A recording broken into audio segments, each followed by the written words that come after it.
Good evening, everyone, and welcome to Roy's Tie-Dye Sci-Fi Corner. This is episode number 267, North by Northwest, a classic 1959 film starring Cary Grant, Eva Marie Saint, James Mason, and, of course, Martin Landau. We are doing a one-off for tonight as we take a break from sci-fi to talk about the classic in honor of Martin Landau's birthday, which would have been today. He was born on June 20th of 1928. He would have been celebrating his 97th birthday, and I thought what better way than to celebrate with one of the classics and one of his first films. And with me tonight, and actually here with me tonight, fortunately and virtually, is my friend and my co-host, Mr. Ross Amico. Hey, Ross. Hi, Roy. Now, Roy makes that remark because we're sitting here, we're ready to go on. You know, I show up as usual, like at 6:58. We're ready to go on. We're all set. Roy's going to start the countdown, and my power goes out. Right at 7 o'clock, the power went out. So we're here trying to, well, can we do it on Sunday? And I say, usually the power doesn't go out for very long here, but we had these violent storms last night. People in New Jersey will understand this, and maybe PA, but we had monsoon-like weather. Trees came down. I mean, there's trees all over the place. And so I didn't know if something had come down or if they were, testing something or... So who knows how long I would have been off here. So we were trying to figure out what to do, if I could do it by phone or if we do it on Sunday. But here we are. So what you're saying, Ross, is your power went north and northwest. Yeah, it was a case of mistaken identity, Roy. They thought I was you. Mr. Kaplan. Oh, my goodness. Gotta love it. It's all in fun. But here I am, and hopefully the power will hold. The diversion begins in the movie, and we didn't even start yet. Yeah.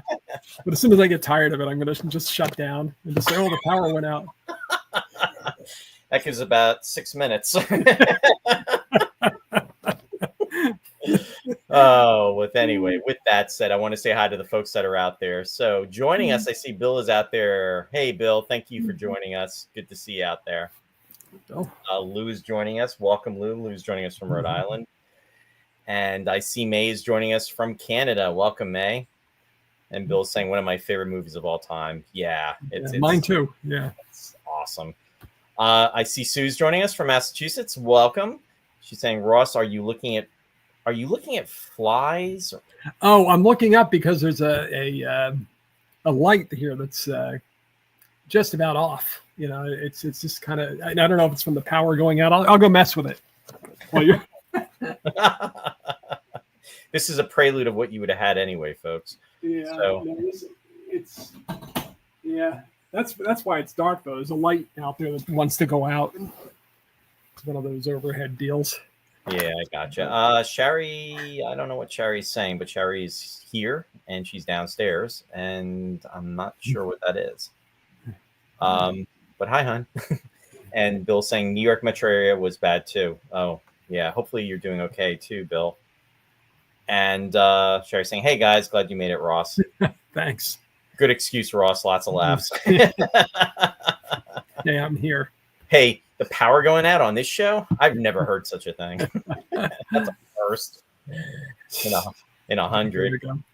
Jack, welcome. Jack saying happy birthday, Mr. Landau, and hi to my storm-tossed podcasters. Did Ross get vertigo? Scotty Ferguson. Yeah.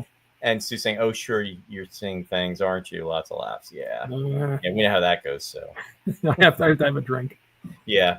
Make sure. Is that the drink that Martin poured for you? Yeah. Bourbon. I wish. I knew it.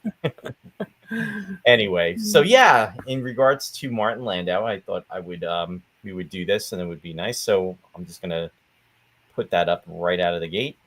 And yes, today would have been his 97th birthday. My God. So, and of course, all roads do lead to Space 1999 with Martin Landau. Mm-hmm. Oh, Shari, drink. I feel the camaraderie already. Yeah. Hey, Martin. Martin's joining us from New York, too. Welcome, Martin. Good to see you out there. So, Ross, yes, excellent film. I have not seen this. I had seen this film only once, and I had only seen it in parts. So I'm well aware of it and very much enjoyed it, and very, very much enjoyed rewatching it for its entirety. And excellent film. Excellent. Can't say enough about it. And I know it's one of yours as well, too. Yeah, I was going to say about it. Oh, yeah. I had a concert to see tonight. I was going to go see a concert. And Roy's like, oh, it's Martin Landau's birthday. You want to do North by Northwest? It's all. I'm in. I know. That's how much Ross likes this movie, because the fact that he's texting me at a concert that he's at, and he was during intermission, and I was just like, because I'm trying to make get this going, because I think it was on Tuesday. Was it Tuesday? I think it was Tuesday, right? Yeah. And the show's going to be Friday, so I was like, I'm just putting it out there if you want to do the show on Friday, if you're going to be available. And then also, in regards to us, what we were going to do, as Ross said about Martin Landau's birthday, because he was saying about the concert. But when I said North by Northwest, it's one of my favorite movies. I'm not going to do the concert. I'll be there if it's North by Northwest. Hey, Deborah. Deborah's joining us from Lopatcon, New Jersey. Welcome. And I know Deborah's a big classic movie fan. Yeah. Yes. And she said mine too, but I won't monopolize the conversation, promise. No, you can. Please do. Deborah, please do. Please feel free to comment. And, we welcome comments on the show. So you are not monopolizing anybody. That goes for anybody out there. Please type away. Yeah. If we want to cut you off for too much bourbon, we'll cut you off. We'll let you know. But everybody has seen at least a clip from the crop duster scene from North by Northwest. It's like one of the most famous scenes in movies. But I didn't see it for the first time until 1984 when I was at college. They had a great film program there, and they at the student center they would run movies not around the clock, but pretty late. They'd go till midnight, but it would start at 10 in the morning, run till midnight. And in between, they would show cartoons and old newsreels. They really went all out that first year, and they had a lot of classic movies. So I finally saw North by Northwest in a theater, and I was I just loved it. I loved it. It struck me as every bit as smitten as when I saw Raiders of the Lost Ark. I immediately had to go out and get it on home video, which of course back then it was like a VHS in an oversized box like this. It was like $30. And now you can't. That's the quality is just so bad. Of course they've upgraded since then. You can get on DVD, Blu-ray, and I'm sure 4K at this point. Well, and what they did too, Ross? They did for the 65th anniversary. They did a special release, which was just last year too. Yeah. And they show it on Turner Classic Movies all the time. So it's, we're so spoiled now. It's like back then, you couldn't even rent these movies. No. Most of the time, video stores didn't even have these movies. But here we are, an embarrassment of riches. I hope you're all not complacent, that you appreciate what you've got now.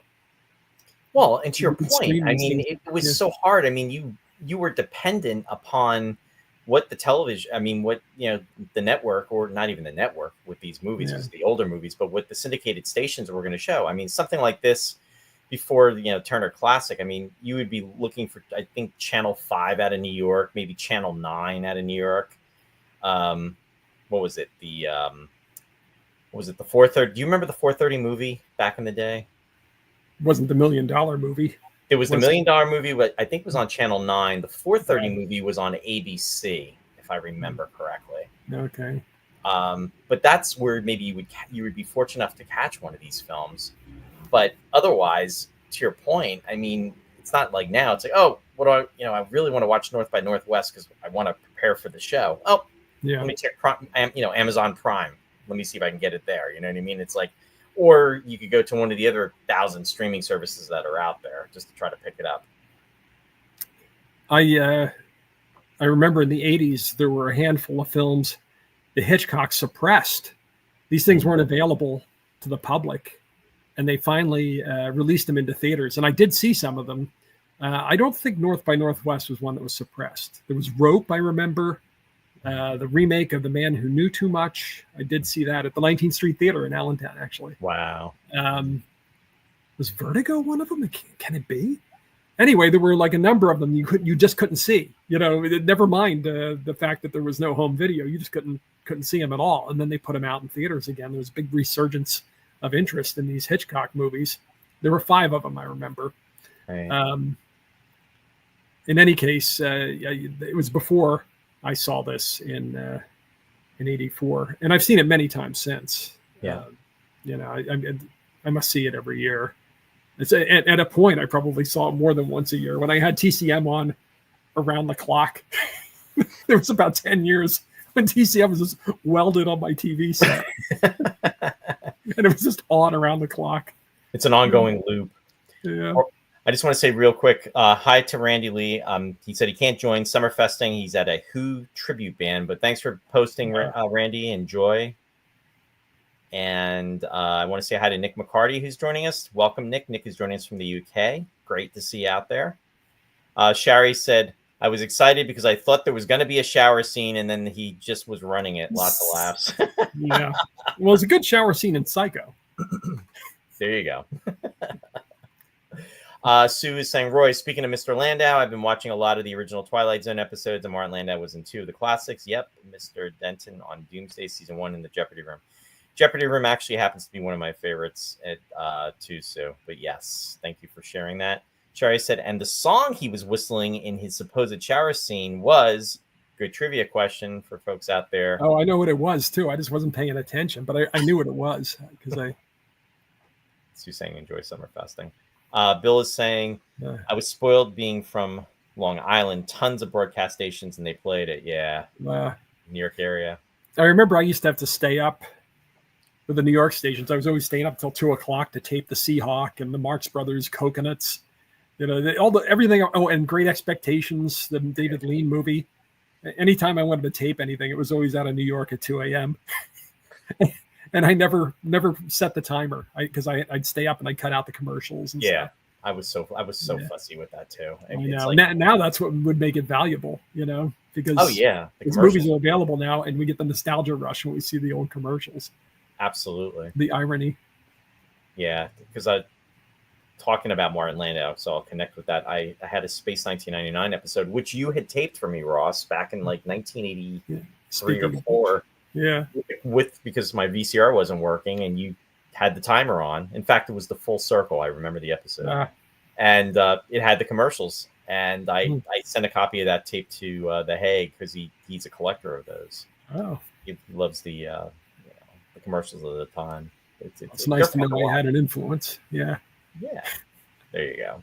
Yeah. But reading about the backstory about this though with Hitchcock and how he had a plan about wanting to do a movie at something that took place at Mount Rushmore and the whole thing. He really had Cary Grant in mind for this movie, even though Jimmy Stewart really wanted the role because he was telling Jimmy Stewart about the film during the filming of Vertigo, and he was pitching, and then Hitchcock feeling bad and didn't want to disappoint him, so he waited until he was unavailable, and he said, I'm passing it.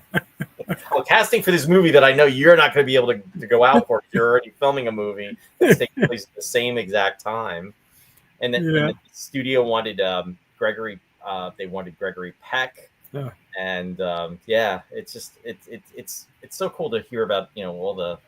Yeah, I know they floated Sid Charisse for Eva Marie Saint's part, but I can't imagine the film. Well, even I think Sid Charisse could do a good job, but it's just they're just so Cary Grant is so tied up with the image we have. Well, the crop duster. I mean, come on, and nobody can play Cary Grant like Cary Grant. James Stewart would be a totally different character. I mean, he did The Man Who Knew Too Much. He did several Hitchcock movies, but that one was another one of those. There were often that one was tied up with a political assassination attempt, and but Hitchcock always has like a wrong man kind of scenario where somebody gets accused of a crime and then they have to clear themselves, and it seems like an impossible thing, and people are racing across country or around Europe trying to clear their names or find the killer or stop the assassin. It's something that's a recurring thing. So when Ernest Lehman, the guy who wrote the screenplay for this, wrote it, he says he was going to write the Hitchcock film to end all Hitchcock films, and I think he did it. This is kind of essential because Hitch has covered a lot of this ground before. If you like North by Northwest, he did a film called Saboteur about a saboteur during World War II. And that's another cross-country race that ends up at a national monument. I won't talk too much about it, but it's another fun movie. Robert Cummings, I think, is the lead. Robert Cummings, yep, sure. Mm-hmm. It's interesting too with Cary Grant. Cary Grant was like really supposedly confused by the whole storyline, and he really thought it was going to bomb out. And in talking to Hitchcock was just almost like amused by it because he basically wanted that to come through in his performance, which it did. And it's almost like right up into the end, he thought the movie was just going to be a bomb.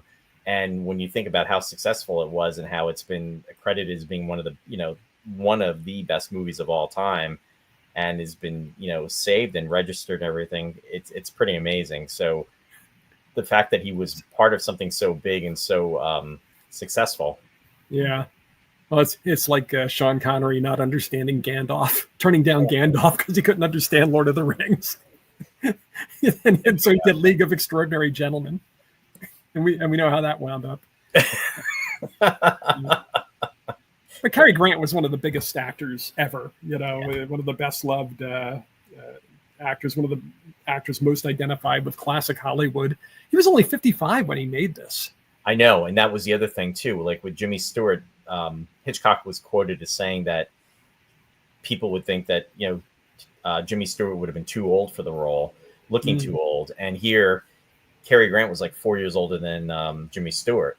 Yeah. Which is kind of an irony. Yeah, Cary's got something though that he can carry it off, but carry it off. But it always strikes me when I see this movie because when he's younger, he can be so manic. I mean, when you see Bringing Up Baby and you see Arsenic and Old Lace and movies like that, he really gets worked up in the screwball comedies. But yeah, he's so kind of, even though the world's coming down around his ears, he's just real relaxed and. Kind of, even when he gets wait a minute kind of thing, he's not so panicked and you can see when the chips are down, he can climb up the side of the Frank Lloyd Wright house and everything, so he's still athletic. He was he was an acrobat before he became an actor, right? I did not know that. Yeah, like Burt Lancaster. Okay. Yeah. And his birth name, do you know his birth name? I don't. Archibald Leach. Could you imagine what kind of career he would have had he been Archibald Leach? No wonder he changed his name. Archie Leach, yeah. Oh, Bill said, he said two things, actually. He said Connery turned down quite a few roles because he didn't understand the script. And he apparently understood it. Where's Linda? Linda should be here. Absolutely, I understand this. Shut down. Sorry. Oh boy. That's funny. Yeah. But yeah, so Cary can do anything. But he was already looking to wind down his career, I think, at this point. This was, and for me, I love Cary Grant. I can watch him in anything. I thought, but then I realized there's kind of a demarcation, like all the way up to North by Northwest. He's, I love his movies, and then like after North by Northwest, then you get stuff point. Like you get Father Goose, you get Houseboat, you get. I know Charade is okay, but I mean all the rest of them is like, oh God, I'm just watching for you, Cary. But before that, like the films are all great, But yeah, he was just kind of coasting after this, trying to retire, and because you remember we talked about Heaven Can Wait, and how Warren Beatty was trying to get him out of retirement. Yes, to play that's right. The part that was ultimately played in the movie. Yes, and you remember who the part was ultimately played by? In what? In Heaven Can Wait, Mr. Jordan was played by. Oh, it was James Mason. James Mason. So James Mason, who was his co-star in this movie, wound up playing the part that Warren Beatty wanted Cary Grant to play. Right. In Heaven Can Wait. So ironic irony. Yeah. And interesting too. If Cary Grant had been younger, could you have pictured Cary Grant playing the role that oh my God, I can't think of his name. Warren Beatty played. I could almost see that. Oh but my goodness. Younger though. Yeah, because it was a remake of a movie from the 40s. I mean, there was someone. Now I can't remember who played him. It was not Cary Grant. Nobody of that caliber. No. Yeah. The good thing about the age he's at in this film, though, is that he's relaxed with himself too. I mean, they poke fun of him. The whole thing is tongue in cheek. Especially, I love when he sneaks out of his room toward the end when they lock him in. When the professor. Oh, Lee J. Carroll. Yeah, Leo G. Carroll locks him in, and he goes out on the ledge and sneaks into the room, and the girl's there in the bed. It's like, wait, you can't put him down. Because Hitchcock did something like that when they in To Catch a Thief. He's in it with Grace Kelly, and it was the kind of thing where he was there at the door, and she like gives him a kiss, and he turns around, he's got the lipstick on his face, and he gets out his handkerchief and wipes it off, and it's at that point, everybody, he was just kind of making fun of himself, and Hitchcock was making fun because he was just so handsome and so. There's never hair out of place. Yeah, he was very debonair. Nobody can wear a suit like Cary Grant. No, and speaking of suits, I mean, my God, I mean, he's in that suit for the majority of the movie. In fact, I think there's a line I remember hearing or reading about where Martin Landau, says to him, he likes his tailor, and essentially Martin Landau's suits were Cary Grant's suits from the movie. I mean, or the same tailor provided Martin Landau with the suits that he wore. Okay. Yeah, even when after the crop duster scene, when he's got the pesticides all over him and stuff, and Eva Marie Saint hugs him. And she even says about getting the suit pressed and cleaned, and then he sends it out. It's like it'll be like done in 20 minutes. I was like, what? Yeah. Oh yeah, the old days. I just love it as a snapshot also of like mid-century New York. You get to see the Plaza Hotel, you get to see Grand Central Station, and you have the cab drivers. It's like, can you do anything about losing this guy? Yep. Yeah. Try saying that today, right? Yeah, and everybody is just, and it's not just the movie. Everybody was just put together back then. People dressed. They put on ties or jackets or dresses and hats. Well, and talking about dresses in regards to Eva Marie Saint, I guess the MGM costuming department was trying to basically hook her up as far as, the wardrobe, and Hitchcock wanted no part of it, and he took her into New York City, and they went to a famous department store, and I can't think of the name of the store at the moment. Oh, Bergdorf Goodman's. Yeah, there you go. Yeah, I did see that. Yeah. So hers were off the rack.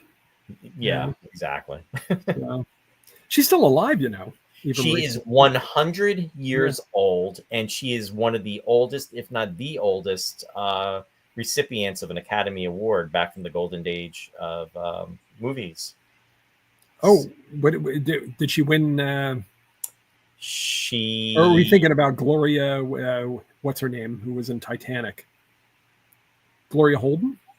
No, what are you going to say? No, I mean, in regards to Eva Marie Saint, she the oldest surviving person who won an Oscar yeah. from back then. Okay. All right. Well, that could make that might be. I mean, that would make sense because she's 100. Yeah. Yeah, and she would have been 33, 34 years old during the production of this, and I'm thinking, wow, okay, but this movie is I mean, it was released July 1st, 1959, so it's literally coming up on its 66th anniversary in just about a week and a half, which is pretty amazing. Well, yeah, but, I'll tell you, she made my heart beat when I saw this movie. That love scene on the train, which is so stylized. Yeah, it's so insanely stylized. The train would be rocking all over the place, but the compartment is totally still, and they're the ones doing the movement. And it's just such a crazy, steamy scene, and it's just so. I know for 1959, it's so unlikely the way the choreography was. Yeah, yeah. I mean, it was just very. I mean, it's nothing to the scene, but I'm just saying for the time of when it was filmed, it really was like almost like crossing some lines with different things. Well, yeah, Hitchcock liked to be daring. Like to be a little daring sometimes. They had the dubber in the one scene in the dining car. Right. Yeah, you read about that, right? And if you know it's coming, you see the lips move, but if you don't know it's coming, you don't notice it. Right. I've read about that after seeing the movie. Yeah, and of course, the last shot of the movie is right. One of the biggest, one of the most hilarious shots in any movie. I mean, you didn't have to explain that to me. I howled the first time I saw that. And Bernard Herrmann was in on the joke too. You just don't end a score like that. It was so over the top. And I thought that was very interesting about Bernard Herrmann too, in regards to he was friends with Ernie Lehman. Ernest Lehman. Yeah, Lehman. Yeah. Is that how? Well, wouldn't it been how he got involved? Because he was working with Hitch for quite a while at that point. No, I think they actually. I think he may have. I think I read that he introduced him to Hitch, though. Maybe earlier on. Yeah, that's possible. I don't remember that, but it is possible. Bill said my family went to the Oak Bar to have lunch to relive the moment. And train in the tunnel. Deborah, nice Quaker girl. Yeah. Is she also Quaker? Yeah. She was actually born, believe it or not, in Newark, New Jersey. Yes. In real life. Yeah. The only thing that would have made that last scene better is if they were like eating hot dogs and donuts.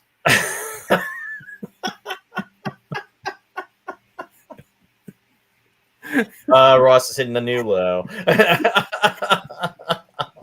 Take that, MGM. Since Hitchcock had total control over the pick. You know this, right? They wanted him to cut it down to that's an old story. He wanted to cut the film down to 2 hours. And he looked like 2 hours and 20 minutes. Yeah. He looked at his contract, and it's like he had total creative control, and he was like, "I ain't cutting anything."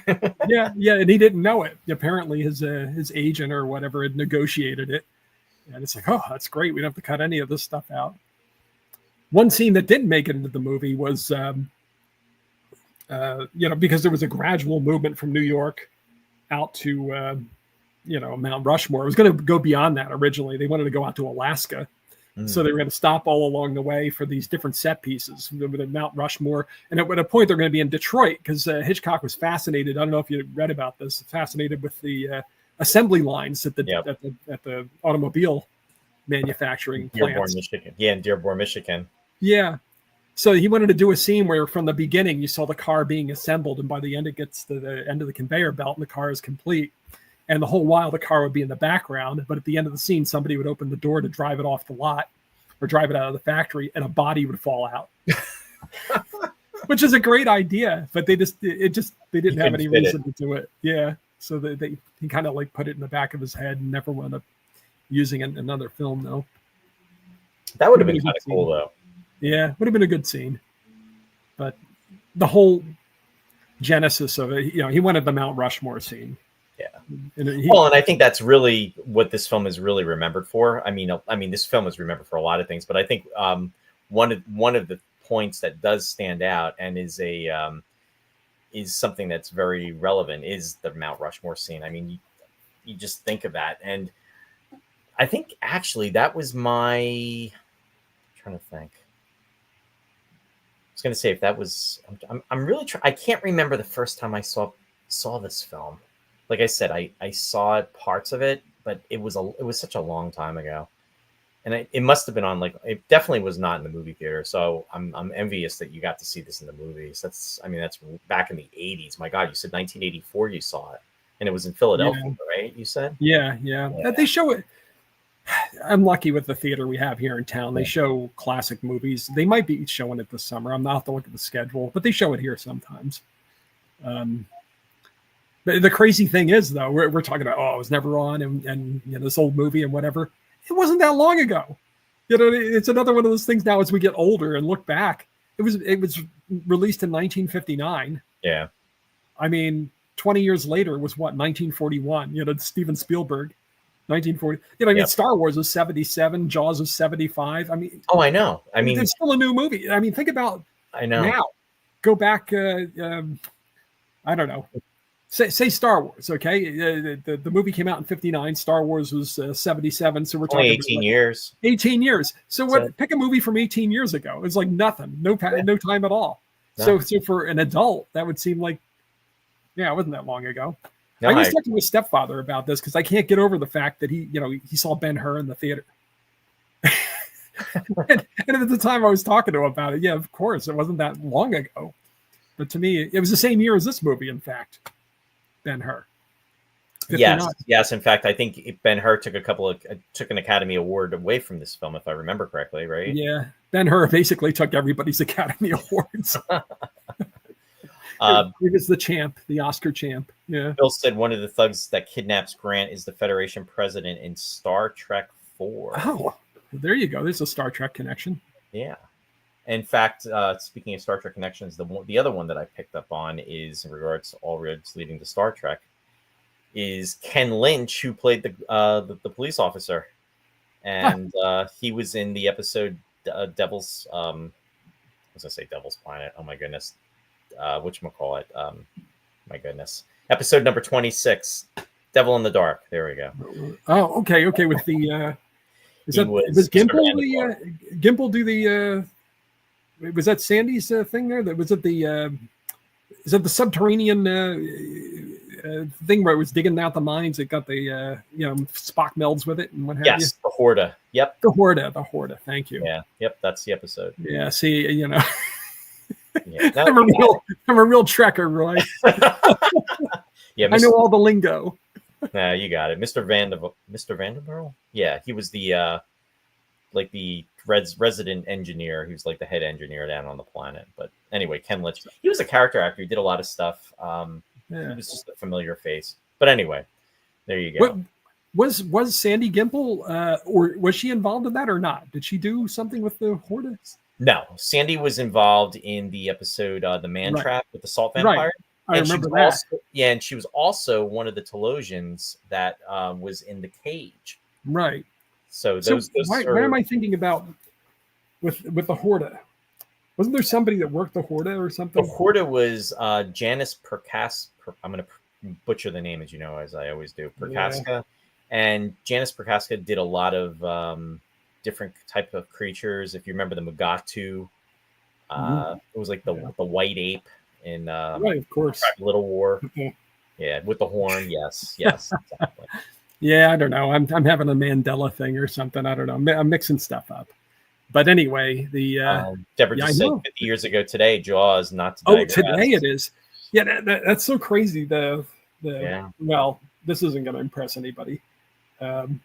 I went to see Puccini's Tosca this week, and it was on the very night that the opera was supposed to be set. I didn't realize it was supposed to be set on June 17th, and that's the day I saw it. Oh, geez. So it's that kind of coincidence. So today was the anniversary. The happy anniversary, Jaws. Wow, 50 years. Yeah, Mike and Mary Beth just covered Jaws. They revisited it. We covered that about, what, I think we did the 45th anniversary. We might have done it. Was it the COVID, post-COVID or something? Like the beaches are open? Yeah. Well, yeah, it would have been in. Or it might have been during COVID. It was during COVID. I think we covered it 5 years ago. We did it on the 4th of July weekend, I remember. Yep. Yes, yeah. Bill. Sandy was Bill Mummy's stand-in, and then did stunt work. That's how she got involved with stunt work, actually. In fact, we've had Sandy on the show a couple of times, and she's great, and she's going to be up in Ticonderoga. So just let everybody know. I'll be talking about that a little later. But what's the date on that? Next week. It's next weekend. It's William Shatner is going to be up there a week from now, 27th, 28th, and the 29th. He's going to be up there. Pretty cool. Want to hear my Star Trek connection? Go ahead. You finish what you're going to say about Ticonderoga. No, I was just going to say about Sandy, though. She is 85 years old, and she's still working. So she's pretty amazing with that. And also, she was Sela in Battlestar Galactica. She was one of the Ovions. That's another thing she did. Right, and if you go to her IMDb page, it is like this. I mean, it is this long. So definitely check it out. But the Bionic Woman playing, she was the stunt woman for Jennifer Darling. If you remember Callahan, she did the stunt work with the Fembots. The Fembots, exactly. Yeah. I remember you've had her on a couple of times. Yeah, I think you've been on too with when we've had her on. Yeah. Jeff Rubel is out there joining us out west. Welcome, Jeff. Good to see you out there. Hi. But go ahead, Ross. I didn't mean to cut you off. No, so my Star Trek connection, it's kind of like a 1 degree of separation, because Ernest Lehman, who wrote the screenplay for North by Northwest, also wrote the screenplay for, among other things, Executive Suite, West Side Story, and Sound of Music. And all three were directed by Robert Wise, who went on to direct Star Trek the Motion Picture. So, yeah, there you go. The Trek. And I said, I got to tell Roy this. That is pretty cool. And Bernard Herrmann, I mean, you'll be talking about him later, but just really quickly, I mean, I mean, obviously his credentials are like this, but I always think of the one Day the Earth Stood Still, and then I also think of the music from Lost in Space a lot. That he provided too with that. So, well, but anyway, they used it. The library. Yeah. Shari commented, "The chase scene cracked me up. I always laugh during chase scenes anyway." Oh, by the way, do you remember the song yet, Ross? I got to go back and like put myself, but I recognize it as it was on. What the heck was it? I was paying attention to the movie, and I did identify it, but now I've forgotten it. So. Bill just said I had dinner with Sandy at the first Trek Long Island. Yeah, she was. Yep, that's really cool. Yeah, she was there too. That's right. That was like 2 years ago already, which is crazy. Wow. Jack saying, just thought I'd mention June Lockhart will be 100 on the 25th. Yeah, thanks for mentioning that, Jack. Yeah, that's pretty amazing too. Wow. 100 years old. I mean, when I saw that Eva Marie Saint was 100, I was just like, wow, oh my god, that's just. I mean, that's. I know, you'd be a teenager during World War II. Yeah. Isn't that crazy? It really, it's just, it's mind blowing. But yes. So her memories of childhood would have been the 30s and 40s. Yeah. Yeah. And the last thing I think I saw her in was, and I couldn't believe it, it's almost been like 20 years. It was Superman Returns. She played Martha Kent in that. Right. And that's that. Yeah. She did interviews for that and stuff, and that was the last time I'd see it. But she did one other movie after that, I think. I thought that was the last one, but she was in somebody else's. Yeah, so that was literally, that came out in 2006. So that's what, 19 years ago. They probably filmed it in 2005. So she was like 80 when she filmed it. So, yeah, right. Which goes to show you, you know what? 80s. If you're in your 80s, 80s is the new 70s, right? Or even. Yeah. People can still look good at 80, just not me. That won't be me, but some people can. Yeah. Sherry's saying, here's a hint. We've had a lot of it lately. It wasn't stormy weather, was it? Stormy weather. Yeah. Sherry will tell. Yeah. But for For some reason, I think not. But think of Gene Kelly, Ross. That'll be my. Oh, Singing in the Rain. Yeah. That's right. Absolutely. Little Alex. Clockwork Orange. But her other, she was in several big movies, but the other big movie that I always remember her from is On the Waterfront with Marlon Brando. Yes, that's right. Yeah. Eva Marie Saint. There you go. Thank you. Oh, Jenny's joining us. Welcome, Jenny. She's joining us. She's saying good morning, gentlemen. And she's joining us from Australia. So good morning. Good morning. Yeah. Thanks for tuning in. You missed all the good stuff, though. We're all out of juice. Yeah, you missed Ross's power failure, and in more ways than one. Hey, it's going to be summer in a couple hours.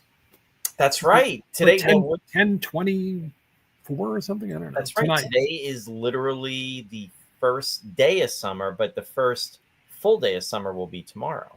I know. Look for me in my Wicker Man. Ross loves summer. I never know when to celebrate, though. There's so many summers. I guess and then midsummer is the 23rd. That's the St. John's Eve. Well, there you go.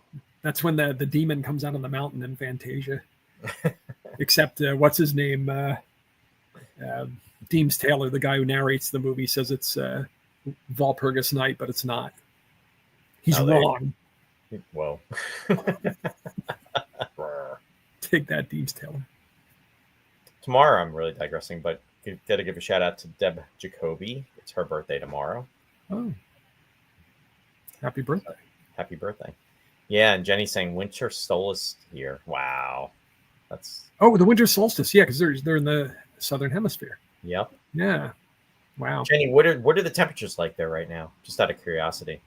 We've been having it's been really erratic here. We had no spring. I mean, it at least in New Jersey and Pennsylvania area. I mean, it went basically from, like 40s, 50s, 60s just a couple of weeks ago, and then we hit into the 90s the other day, and then we got rain and it cooled off. Today was really nice.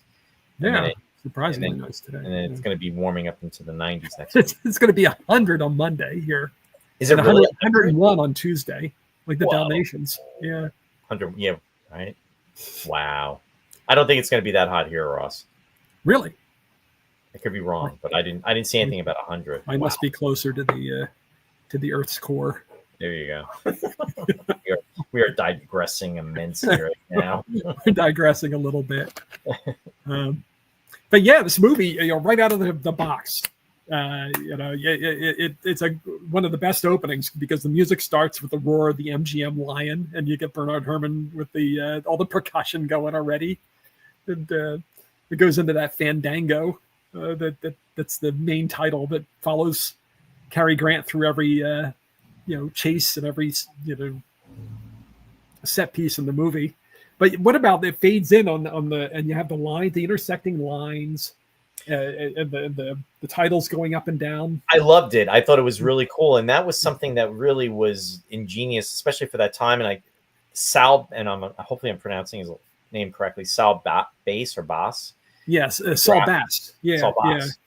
Yeah. Excellent graphics. One of the legendary designers for titles and for movie posters, and his style is so striking. Mm-hmm. You would know it from Exodus and from Anatomy of a Murder, and from. I mean, he did so many movies. He did Psycho, the opening credits in Psycho with the lines crossing back and forth on the screen, and yeah. He was active though until I don't know 80s, 90s. No, I don't know about not how old he was, but I'm just saying 1980s, 1990s. He was still making movies until not that long ago, it seems. But I'm getting old now. But yeah, I mean the fact that the way they designed it with the animation, which was it was kind of new at that time. It was one of the first movies, if not the first movie, where it was that involved. But then it fades in and you see it's actually the face of the skyscraper. Yes. And you see the traffic reflected in the windows. It's just great. It's like this movie is going to be. That's one of those movies where you say this movie's going to be great just from the beginning, and it's funny because by today's standards, it's not like a breathless adventure. Right. But when I saw it in '84, I felt like it was somehow. And the standout sequence with the crop duster is the antithesis of a breathless chase. In fact, it takes its time. And Hitchcock, the master of suspense, he knows how to draw these things out, you know, and he understands that you can get the heart pumping, you know, by just setting the scene, you know, rather than, you know how they cut things now that are so quick and it drives me driving base and stuff. Crazy. Yeah. But how about, you know, how let the suspense build. Let there be like, let it get you on your you know, in your seat that you're waiting for it to happen. I'm not saying let it extend for like an hour, but chop. It's like, you know, you're halfway down the corridor even before you started running. It's crazy. And a lot of times you don't know, you know, where you are or what happened. Yeah. But here the tension is allowed to build, and he does everything. It's totally anti-intuitive, you know, counterintuitive.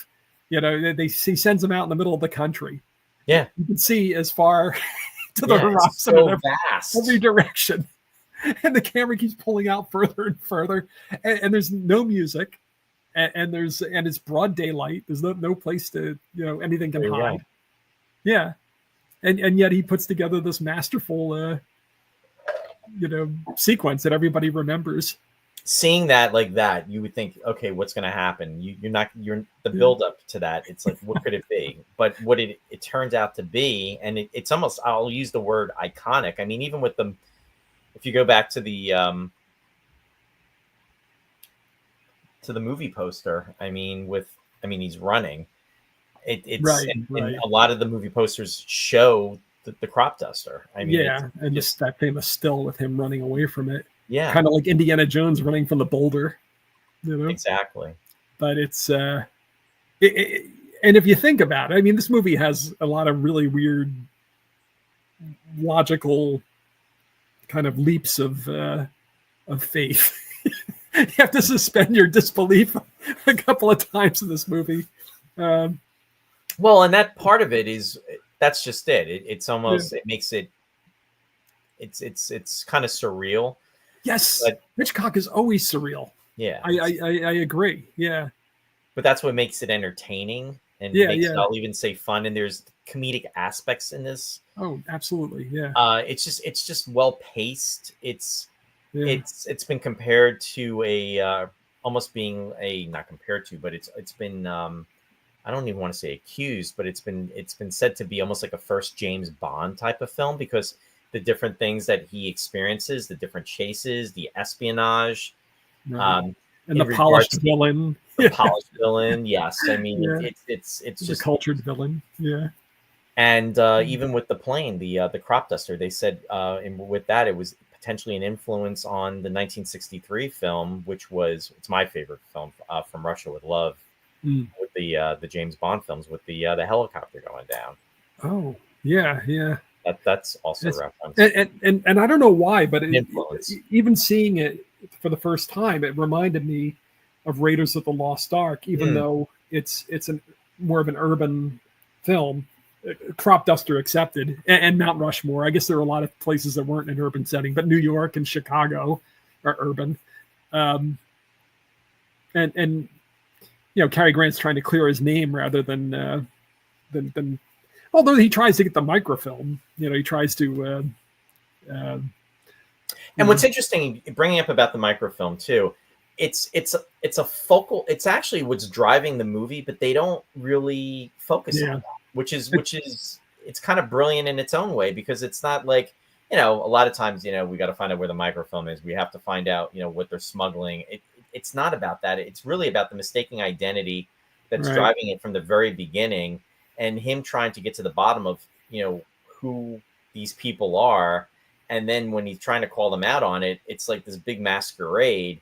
And it's like one adventure leads to another, but he's really not getting any answers. It's just getting deeper and deeper for him. He wants to get away, but in actuality, it's kind of a reverse.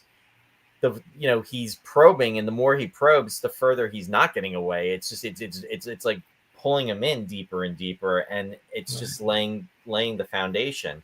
Right. And there is kind of there's a foreshadowing about the agent, and I was pleasantly surprised when I found out that she was the agent. Spoiler alert, 66-year-old but it was very well done.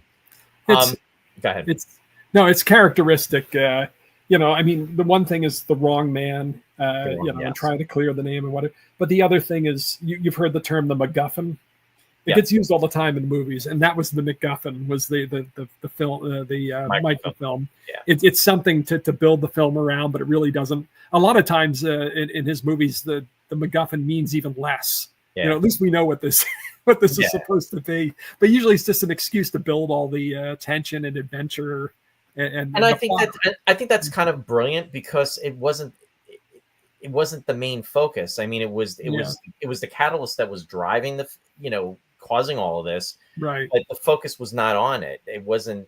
So it's fairly late in the movie we find out that it's like, oh yeah, Van Damme smuggling secrets out of the country, and it's it's the Cold War. That's how he's doing it, Yeah, and it's like and up until that point, nobody's even really thinking about any of that stuff. But they had to have something to hang the plot on. Yep. And what else was brilliant was that scene where the professor, Leo G. Carroll, walks him out to the airplane. Yeah. Before he goes to South Dakota, and they obscure the dialogue. That you can hear what they're talking about, and then right when they get into the explanation of what's going on or whatever, then the engines of the plane drown out the voices. Yep. And then they come walking out and they go, "Oh yes, of course." I mean, what a great way to like get rid of the exposition. You know what I mean? It's like, if we could hear them, it would have taken 10 minutes to explain what went on. But they were able to do it by obscuring the voices for 10 seconds. And we buy into it because Yeah, it's natural. You wouldn't have heard the voices because of the engines. It's just all technique. It's just really the brilliance of Hitchcock. Such a good movie.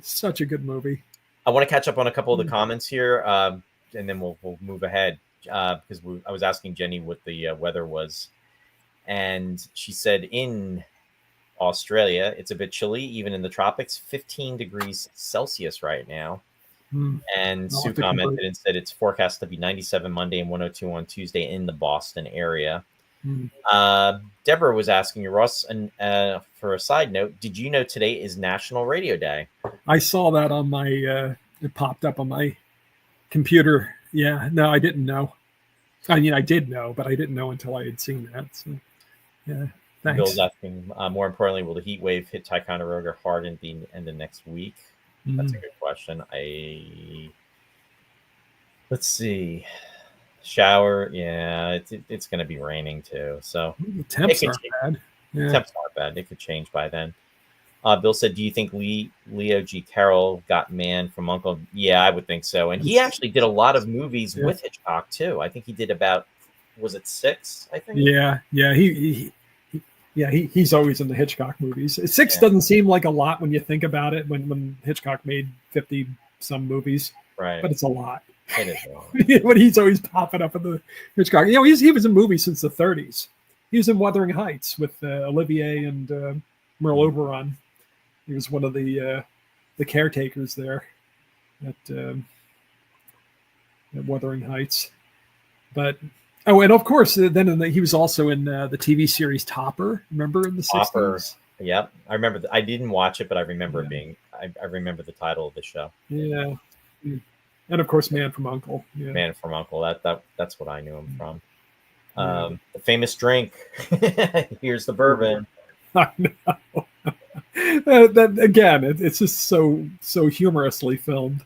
Wherever you get a close up, you see the glasses getting fuller and fuller and fuller. Well, how about this scene, Ross? I was like, oh my god, I know what's coming. Oh yeah, exactly. But yeah, he's in even deeper and deeper. But again, it's not done without humor. Right. You know what I mean? It's kind of. And they weren't allowed to film there. They had to recreate that. No, that exactly. In fact, when they were filming at the UN outside doing the external shot, they were hiding. They were actually obscured so that they did not, the general public did not know they were filming the movie because they probably would have been chased away. Yeah. And I guess when Cary Grant is actually going up, as Roger, he's going up the steps. Somebody like sees him and does a double take because they realize he's Cary Grant. Oh, and I was snickering. Supposedly, when they were in Mount Rushmore, Eva Marie Saint found out that Cary Grant charged 15 cents per autograph for his fans. Oh, really? Well, there you go, Cary. 15 cents. He was thinking back to his Cockney days when he didn't have any money. He's a little feral, Cary. Well, he's looking ahead. He would have fit right in at Chiller. Now, Cary Grant, I think he passed away in, I think, 1978. Yeah, I think it was around then. I remember when he. Yeah, I remember when he died. I remember when Groucho went, Elvis. Yeah, Grace Kelly, because I had a paper route, and it would be right there on the front page of the paper. Yeah, Elvis would have been the year before. I think it was in August. 77. Yeah. Yeah. Yeah. And Grace Kelly she was in the 80s, wasn't she? Wasn't it 81, 82? Was it that late? I think it was. Yeah. Well, I still had the paper route. that was my job from the time I was, I don't know, 10 to 17 or something. I can't remember. It was an easy job. I was a busboy. I had the paper route you could do in 15 minutes. What's that? I was a busboy at the Peak Inn. You were a busboy. Yeah. All I needed was mad money for the movies. But you remember, I lived in that complex. I know. And so I could run down. There were 3 floors per building in the townhouses. And I could literally, if I ran, do that whole paper route in 15 minutes. Wow. So you had to have it done by 9 o'clock. So I'd be up all night. Sometimes, I'd wait for the paper truck to get there because it'd get there around 4 sometimes, in which case I would just do it before I went to bed. Otherwise, I'd roll out of bed at 8:45 and run through and throw the papers. And there was one guy that got so angry at me because he wanted his paper. He was up with the sun and he wanted his paper with his coffee. And so I'd always get down to the end of the hall and he'd be the last one. I'd throw the paper and I hear the door fly open just as I go down the stairwell. You know what, Ross? Wait a minute. He looked like Vic Tayback. Yeah. Did you deliver my paper? Did you deliver the paper? Was it always in the morning you delivered? No, in the afternoons during the week. It was on the weekends that it was in the morning. I have a recollection of being with you when you were delivering your papers, going through the hallways. Did that guy come out? I don't remember. If you were there, I don't know. I just have a recollection of going with you and you. I don't know, we were hanging out and maybe you said you had to do your paper out and I just, you know what I mean? And that's funny. Oh, wow. Here, it only takes 15 minutes. Yeah, right. The hard part is collecting then. It's like, oh man, just pay the office. Because otherwise it's like, come back. It's like, what? Papers didn't cost anything. Give me the money. Come back. Bill said with the driving drunk was I know $2.50 fine. Yeah, just pay the $2. Exactly. Well, that was a gag in itself too. Did you catch that or read up about that whole thing? What's that? About the gag for the what was it? About pay the drinking? Yeah.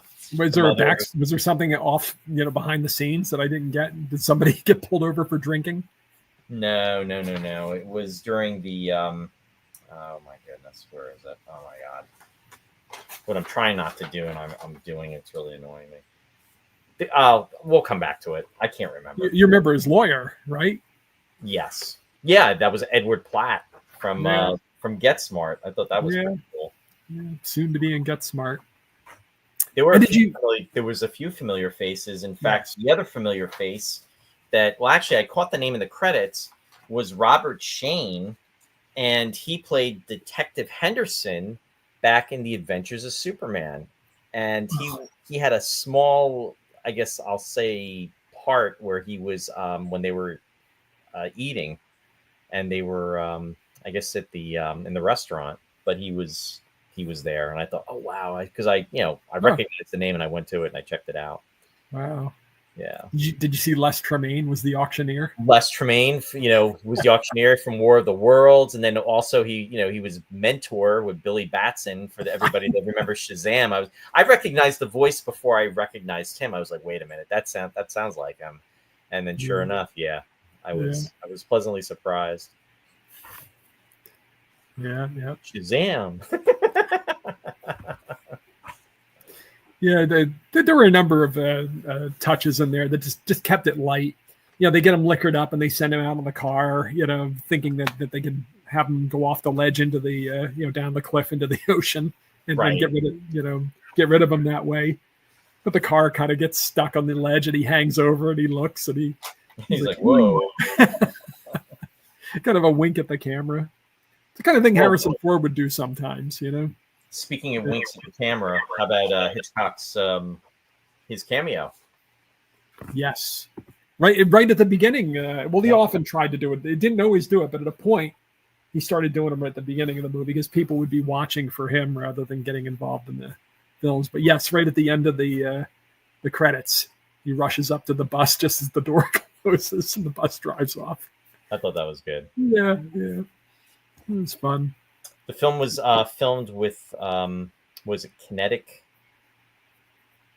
What do they call it? Oh, the kinetic typography. Yeah, that was with the credits and everything, the animation. Yeah. No, but I'm sorry, Vista. I'm saying one thing and I'm talking about something else. The way they filmed it for the clarity, it was oh my goodness. Was it the Vista Vision or Vista? Yeah, Vista or Vista Vision. Yep. Yeah. Yeah, which was on. I don't think they did that. I think it was a Paramount thing and not MGM. Because I remember the mountain. So it was unusual that they did it in MGM. But I might be telling tales out of school, but I think it was unusual. Yeah, no, I think you're right about that. Yeah, Vista Vision. That was something I wanted to bring up as well, too. So I mean, in regards to the extra names that we had out there, I think we touched upon those. There was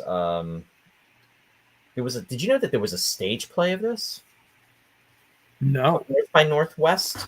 And came later, right? It came later, and it was in 2015, and it was at the Melbourne Theatre Company that did it. So that's a question for Jenny, too, I'd like to ask. Because I'm thinking Melbourne, I'm thinking Australia. And I thought that was pretty cool. I wonder if it's an answer kind of, because the 39 Steps, another Hitchcock thriller from the 30s, was made into a hit play. It ran on Broadway for a while, where they kind of, I think they had actors play multiple parts and that sort of thing. I didn't see the play, so I'm not sure. So I wonder if that's how they got the idea for that. Yeah, no, that could be. Yeah, in fact, Shari said, I like the auction scene, so funny. And I'd asked if it was a play. Shari had asked me if this was a play. It wasn't a play when they actually did the movie, or it wasn't a play beforehand. But in fact, I just came across this this evening before we came on. I was reading about this. Linda is out there. She's joining us from Canada, Western Canada. And she said, I thought it was Thursday today. Oh, you already missed the Zardoz reference for the evening. Yeah, we put it out there, Linda. You missed it. Or somebody else did. Yeah, I think we soft served it. Where we pitched it underhand, and somebody else ran with it. Somebody ran with in the comments. Yeah, but good to see you. Yeah, thanks for dropping in. We appreciate it. Yeah, there was not a play. It was an original story. Hitchcock had that idea of Cary Grant and Lincoln's nose. It was one of the things. But there was also a journalist who was kind of kicking around a story that was similar to the extent of having an invented identity. Because the whole crux of the film is that Cary Grant becomes confused. Roger Thornhill becomes confused with George Kaplan, who is actually an agent who doesn't exist. He's an agent working for the government that Van Which is Damme. a cool concept. Yeah, it's not the only movie or the only story that's done that. By the way, I mean I can. No, but you know what? I don't know if you read this, Ross, but that was actually that was something that was true to life. That they, and I guess this was done. The English government did this with when they were dealing with the Germans. Yeah, that they came up with the scenario like this. So it was actually based on a real life scenario, which I thought was kind of cool. Yeah, they made a movie out of it with Colin Firth not too long ago. It was a middling movie. It wasn't a great movie, but it had to do with what was the World War II mission? It was the name of the movie. Yeah, it was Operation. Not Hamburger. It was Operation. Nothing Burger. My tongue, and I can't think of what it is. Operation Nothing Burger. It was, Operation Annihilate. No, that's a Star Trek episode. No. It is on I thought I wrote it down. Oh, I did actually write it down, and it was. My goodness. The question is always where I wrote it down, because I just kind of like scribble everywhere. Yeah, how that is. But anyway, yes, folks. It was Operation Minecrest. That's what it was. What was it? It was a British intel used to decoys the Germans, and it was called Operation Minecrest. No, that's not what it was called. Yeah, it was. Well, that's what my poor writing is showing. That's what my scribble is showing. I could swear I jotted it down somewhere, but don't swear. I only have 2 pieces of paper, so we'll get back to you. Yeah. This is why you need Google. Don't use Ross. Don't use Ross. Yeah, I don't know, but they made it into a movie with Colin Firth around 2021, and it was not a terrific movie. It was an okay movie, but it was based on the historical. Yeah, Ross, it was. Operation Mincemeat. Okay. Operation Mincemeat. What did you have? I had Minecrest. Wow. It's you know what it did is Operation Mincemeat. Never mind. Your handwriting, Roy. My handwriting is atrocious. That's what I'm thinking. Like hamburger? What is it? Hamburger Hill. You know? Yeah. Yeah, you do. Hold that thought. Suspense. We're doing suspense here, Ross. Yeah. Jenny's is saying, "Sorry, I missed a question. My ear knocked off the connection. I'm listening by my phone." Oh, my question was, do you have a recollection of them doing this play, the play of North by Northwest, at the Melbourne what was it? The Melbourne Playhouse Theater and I'm assuming it's in Melbourne. And it's a play that was done after the movie. You know, The movie was not based on a play. No, it wasn't. But it would have been done around 2015. That was a question. Thanks, Jenny. Go ahead, Ross. I didn't mean to. No, that's all. So this journalist had this story that he had based on this, because what they did is they had a body and they built a whole identity for it, and they put false papers in there, and they floated it out and let the Germans find it as a diversion, a decoy. Thank you.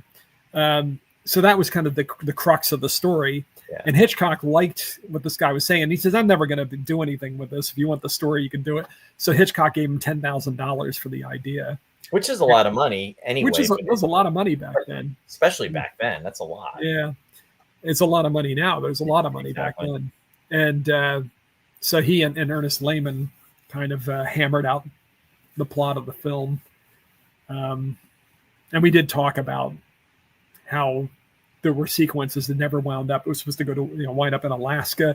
There was amusingly, he wanted to put in a sequence where the villains would try to take out Cary with a tornado. Yes, that's getting into James Bond territory there. It really is. but they couldn't figure out how they would do that logically. I guess they would lure him out under the planes, and the tornado would. They knew it was tornado weather. I have no idea how they were going to justify it, but they said, let's do the crop duster instead. And it's a good thing they did. Yeah. Well, we're 66 years later, we're still talking about it. Yeah, that would have jumped the shark, I think, if it had been a tornado. I think so. Oh, and $10,000 back then, Ross? Yeah. $110,000 today. I'll take it. Yeah. Yeah. Yeah, I mean, it was already ludicrous enough how he eludes the crop duster. You know how that sequence winds up. But again, I just burst out laughing at the end of that. Oh, Jenny just got back to us. She goes, I missed that one. The Melbourne Theatre Company does a lot of good productions, including Hitchcock. Oh, there you go. Very cool. See, we have our source right from Australia, folks. Thank you, Jenny.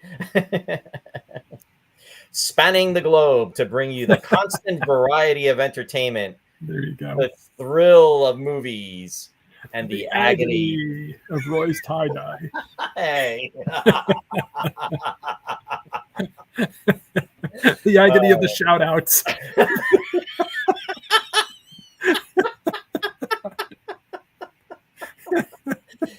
And I have them just ready just for you tonight, Ross. Thank you. Oh shoot, we're having just too much fun here, and I don't have a drop of alcohol. It's an unsweetened iced tea. It's a dry night. So the one of the working titles for the screenplay was The Man in Lincoln's Nose, and another one was Northwesterly Direction. Yeah. Does that seem like that would be an exciting film to you? No. Let's go see Northwesterly Direction. Well, and they thought this title, North by Northwest, was almost like a holding title. It wasn't something that they would. It was just something to have as a name, as a reference for the film. It was not thought of as going to be the final all end of alls. Right, because it made no sense. They said there was no direction. Yeah, it would be North by Northwest, but it was brilliant to tie it into the airline to make it Northwestern Airlines, and so, but they don't go north. No, they don't. They go south. I mean, they were going to go to Alaska, but originally, right. Oh well. Whatever. Don't think too much about it. It's a great movie. Just let me throw a couple more slides up, and then I want to talk about Martin Landau a little bit. Sure, we should. I mean, in honor, but here's some scenes from the film. Right. The dining car. And then there's Les Tremayne, for the folks out there who remember him from War of the Worlds. He was the general that gets vaporized. He's also and this is the 1953 version of War of the Worlds. And then he was also, again, only like 21 years later.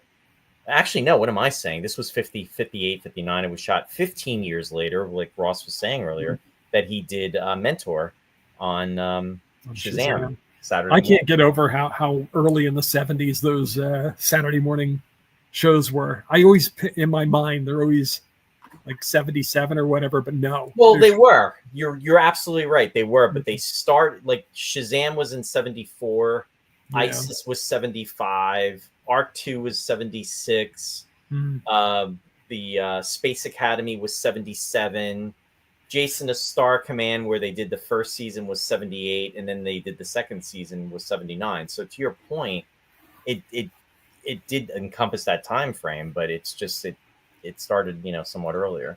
Who needs handwriting when you've got Roy? There you go. He's got that stuff in his head. Yeah. There, and here you go with him running. There you go. That's Now I don't have a picture of the explosion, but talking about the crop duster, I mean, when he goes, he's trying to flag down the tanker, and he gets right in front of it, and it reminded me of something out of Indiana Jones Raiders of the Lost Ark, actually, when Indy goes underneath the truck. I immediately comes to mind. But anyway, he doesn't get hit, and then what happens is the crop duster crashes right into the tanker, and just as before it starts to explode, or it's going to explode, and then the guys jump out and they're like, it's going to blow. I'm talking. It's another surreal moment as he's walking away. From the explosion. Incredible model effect. There's a lot of Spielberg iconography in this movie. He's obviously a fan. He has to be a fan of this movie, because as I was watching it, I was picking things out, and I said, I'll remember that. Now, of course, I can't remember. I can remember all the ones that were Close Encounters oriented. Because both films, at the climax, they're at national monuments. Yes, right. Also, when they have the lights go on for Van Damme's plane when they're going to leave the country, it was like the airfield for the UFOs at the end of Close Encounters. Yeah, the crop Right. duster. And you remember when they were running from the military and going up the side of Devil's Tower? They had Yep. a crop duster chase Which them. knocked them out because they were spraying to Yeah, try to incapacitate anybody that would be out there. 'Cause there, that there one was guy a, wasn't. Yes. The one guy yeah, wasn't wearing a gas mask, and Roy Neary did, and then he was out. He was out like a light. yeah. You I know, think this was a movie that Spielberg liked. Yeah, no. In fact, or the guy was. that Yeah. director that's in that movie, who he's French. I can't think of his name. Oh, Francois Truffaut. Yes, Exactly. thank you. He actually did a documentary or on Hitchcock. He did. He did a book. When did I have that here? I held it up the one time. I have it in my life. I was just reading it this week. Yes, Truffaut Hitchcock or Hitchcock Truffaut, and it's he interviewed Hitchcock extensively in I think the early 60s, 62, 63. So it was not long after this, and he transcribed their conversations into a book, and then later he came back and they were able to mop up and do the rest of the movies like 10 years later, talk about them. But yeah, he talked about Hitch. In fact, says right in the foreword of the book, which is very true, Hitchcock was highly underrated at the time because he was so successful and so stylized. You know, you can't watch a Hitchcock movie and not know that you're watching a Hitchcock movie, because even in this film, whenever there's any kind of peril or whatever, the camera goes up high and looks down. Did you notice that? And at the United Nations, when he's like really in trouble, the camera's all the way up on the top of the building looking down on him. You see a little. You know what? I did not pick up on that, Ross. I'm as you're saying it, I'm envisioning it, but I caught it probably on a subconscious level. But when I go back, that's excellent point to bring up.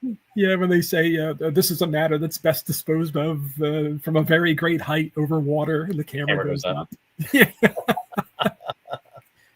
I mean, now, let me ask you a quick question. Were you a fan of the Alfred Hitchcock television series? Did you watch any of those shows? I did watch them. Alfred Hitchcock Presents, I believe it was called. Yeah, there were two of them. There were Alfred. Well, they changed the name. There was the Alfred Hitchcock Hour, I think, and Alfred Hitchcock Presents. And they always had the funeral march of the marionette, which is by Cheryl Gounod. But yeah, I watched it, but I was probably too young to really. I don't know though, because I was a fan of Twilight Zone, so I wonder if I saw those before Twilight Zone. But I would like them. They are available now to watch, and you can go back and watch them. I mean, there were some that I remembered that I never forgot. There was one that Roald Dahl did where they made the bet with the lighter, and the guy was a addictive, what do you call a gambler? So but if he couldn't get the lighter lit, they were going to cut his fingers off. Oh, jeez. Deborah's saying she still watches that to this day. Yeah, no, it's really and it is kind of Twilight Zone-ish in the sense that there's like a twist. Yeah. He didn't direct those. He had other people direct them, but right. Yeah. What was the one episode where I think the wife murders the husband, and then what happens is I guess she hit him with the with the meat, or it was like frozen meat, and then what happens is when the police come, she's cooking dinner and she serves them. I remember that one. Yeah. Cooking the evidence. Right. A couple times people get buried alive, and there's always something going on. Oh, that's the twist. That's the twist. Yeah.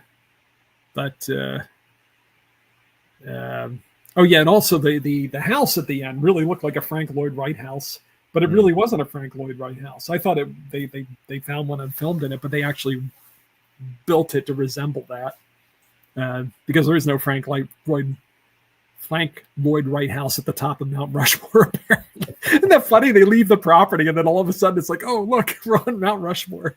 I know, right? It's like right there. How convenient. There you go. Yeah. It just like switches right into that, like you were talking about earlier. Yeah. Good movie. Oh, Deborah said on Amazon pay-per-view. Which one is? Oh, the Alfred Hitchcock's. The Alfred Hitchcock things. Yeah, sometimes I'll watch a movie or whatever, and at the end of the movie, when they cut off the damn credits and I get pissed off, then they come on with like Bewitched or something. It's like, oh, great, I can watch Free Bewitched now for the rest of the night. It annoys the heck out of me when the credits are gone. It's like, Yeah. why? I mean, that's So part of sometimes, you can move well, my system's so antiquated, but sometimes I can maneuver it and get to the thing where it's like view credits. But by that time, you missed half the credits. right. But sometimes they'll do it, and it just hastens the demise of the credits, and I'm watching Bewitched. So, I don't know why they do that on all these channels. It's they do it on Netflix. They do it on Netflix, do it on Amazon Prime, they do it on Hulu. Who thought that was a good idea? I don't know.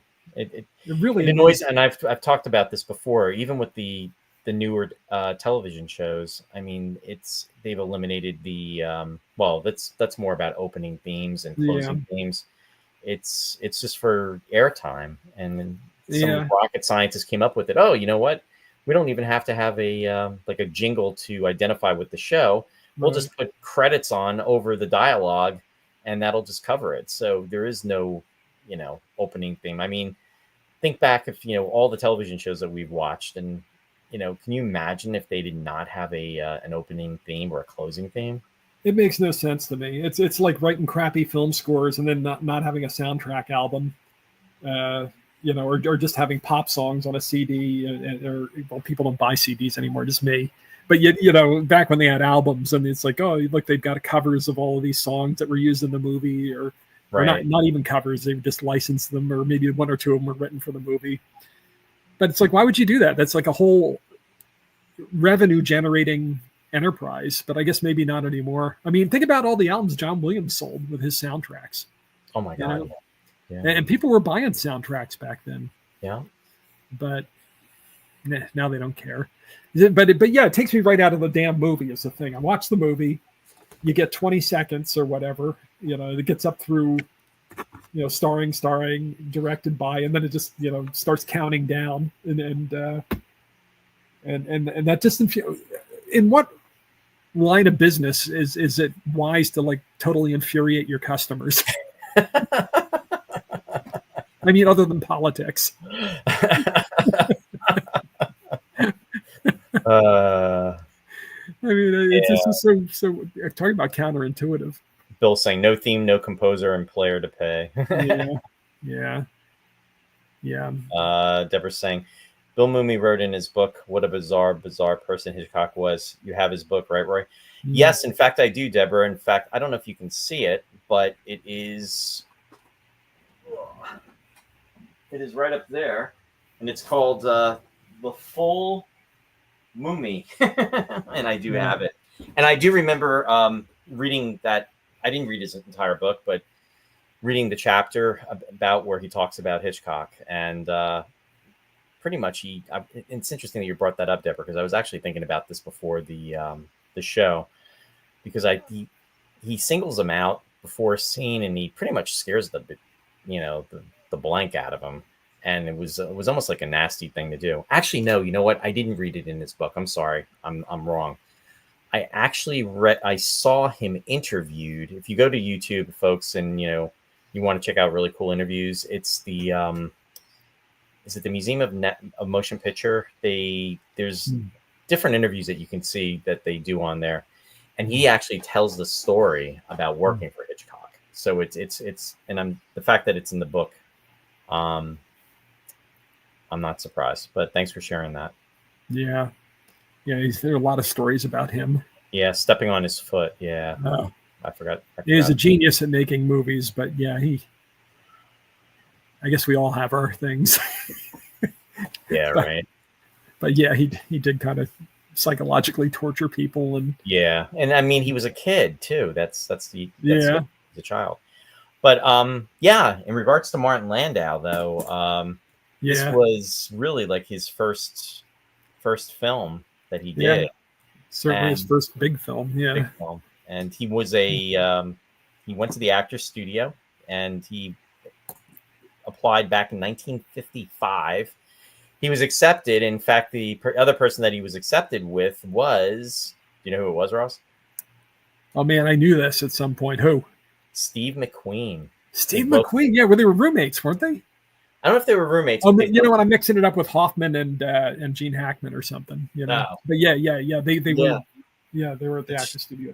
The two of them got in at the same time. They were about 500 applicants, and they were the two that got in for that year. So I thought that was really cool. So that would have been like now 70 years ago, if you think about it, because it was in 55, which is crazy. Yeah. He went to, what was it, James Madison High School. He also went to the Pratt Institute, and he was a cartoonist for the New York Daily News. In fact, you'll see online, you'll see different photos of him and drawing. What's interesting too is in regards to Space 1999, there's folks out there that have the scripts that he had. They're very fortunate. And what he used to do is he would doodle on the scripts. I mean, he was very artistic with that and just doing these different types of captions and photos and everything. It was really cool.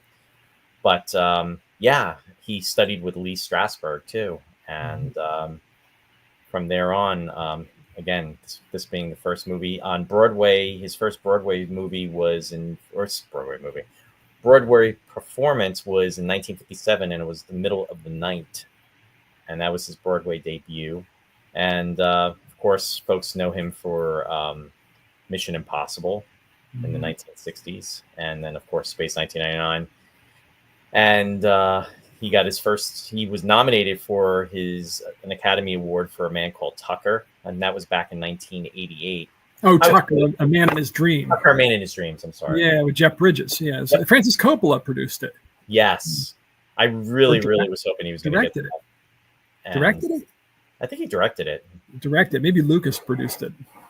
I don't know. No, I don't think Lucas produced that. Or I could be wrong. You'll have to look it up, Rob. But he did get an Academy Award for his portrayal of Bela Lugosi when he did Ed Wood. Yes.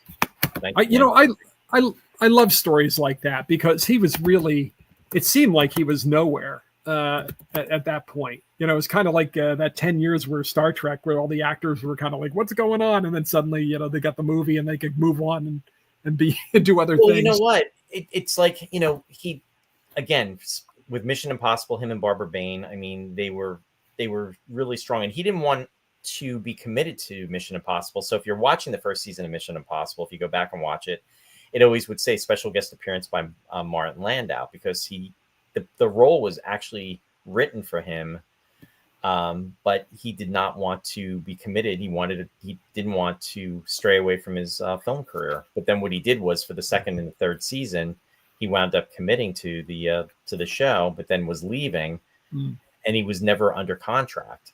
So then what happened was he did a couple of movies in between there, and then Space 1999 came along, and that was in 1973, and he was in England with Barbara Bain until I think about 77.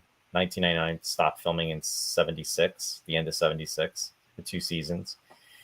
And then when he came back from being in England for 4 years, and this is something that I had read, that, I mean, in regards to getting, you know, work, you're away, you're out of Hollywood. So it was a tough time.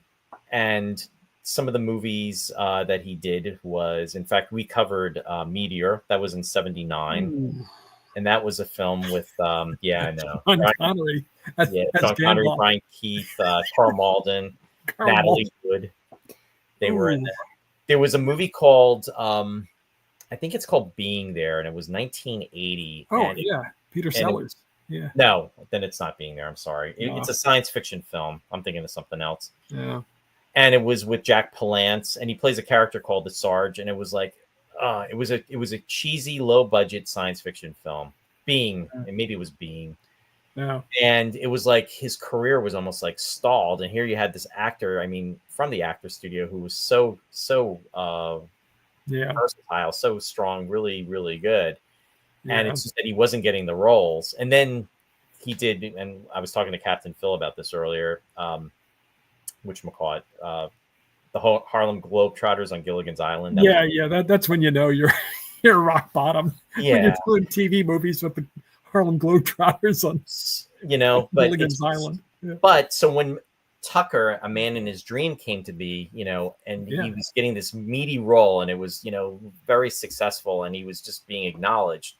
It was like, you know, his career was just going, it was starring Right. Sorgan, and it was like, Yeah. I mean, I was He had three really plum roles in a row. He did that, and he did Crimes and Misdemeanors for Woody Allen. Yep. And he's fabulous in that movie. Yes. That was in the 90s, though. I think that was after that, right?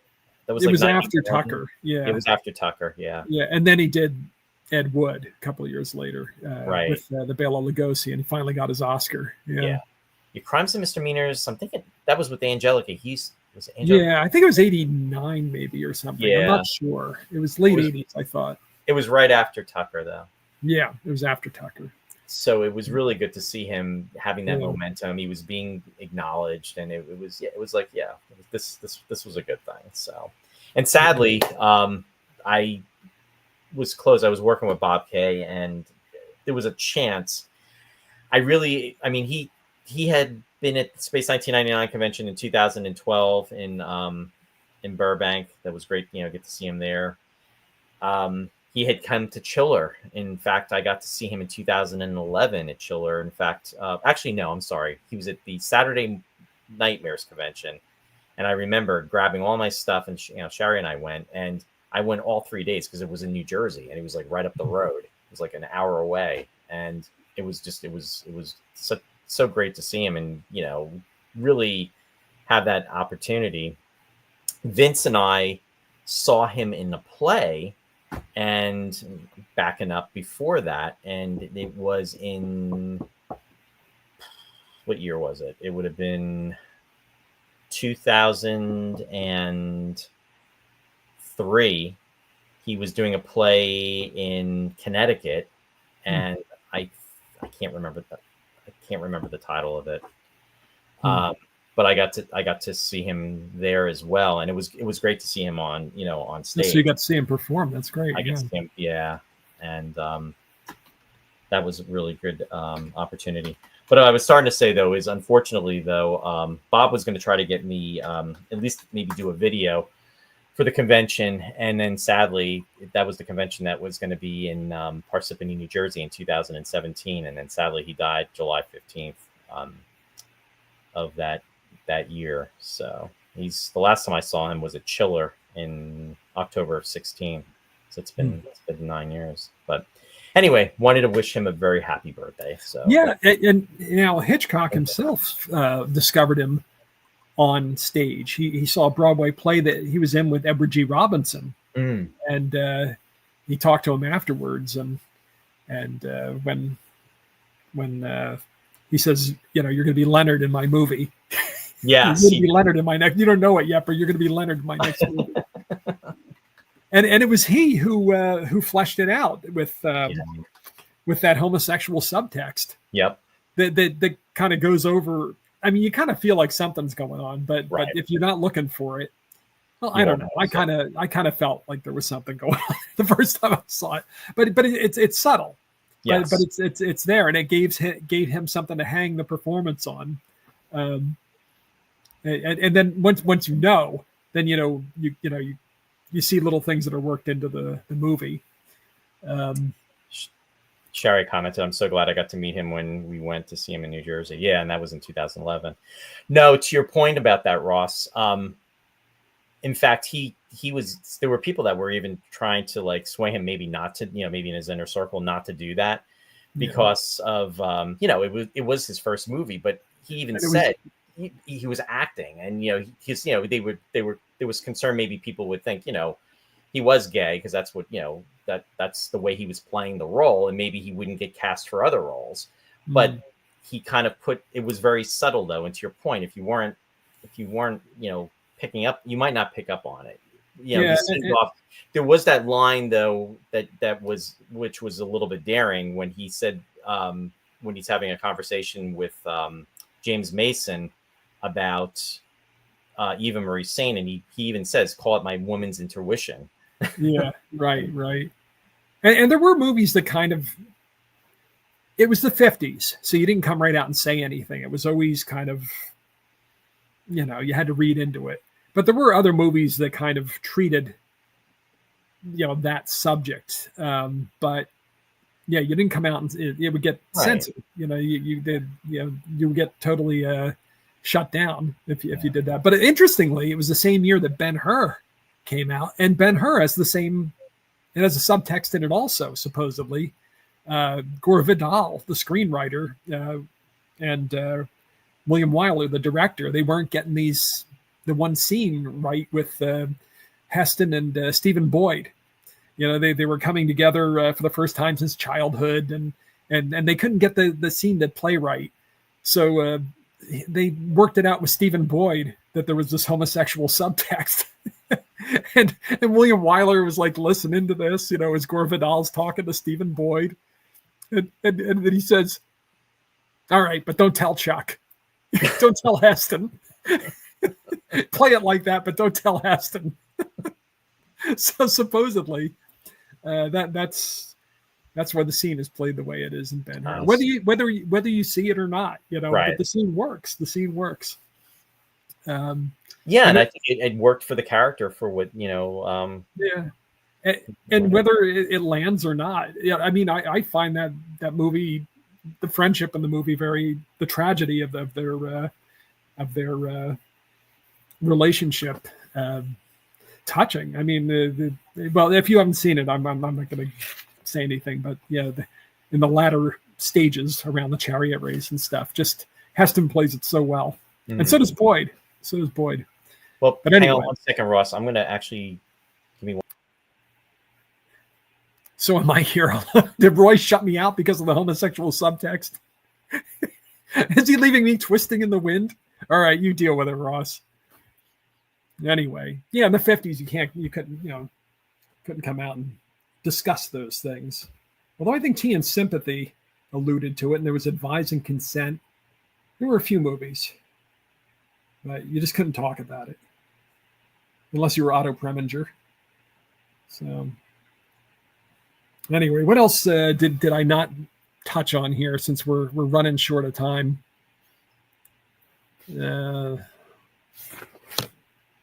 As we were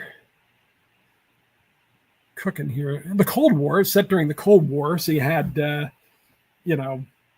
these themes of deception and moral relativity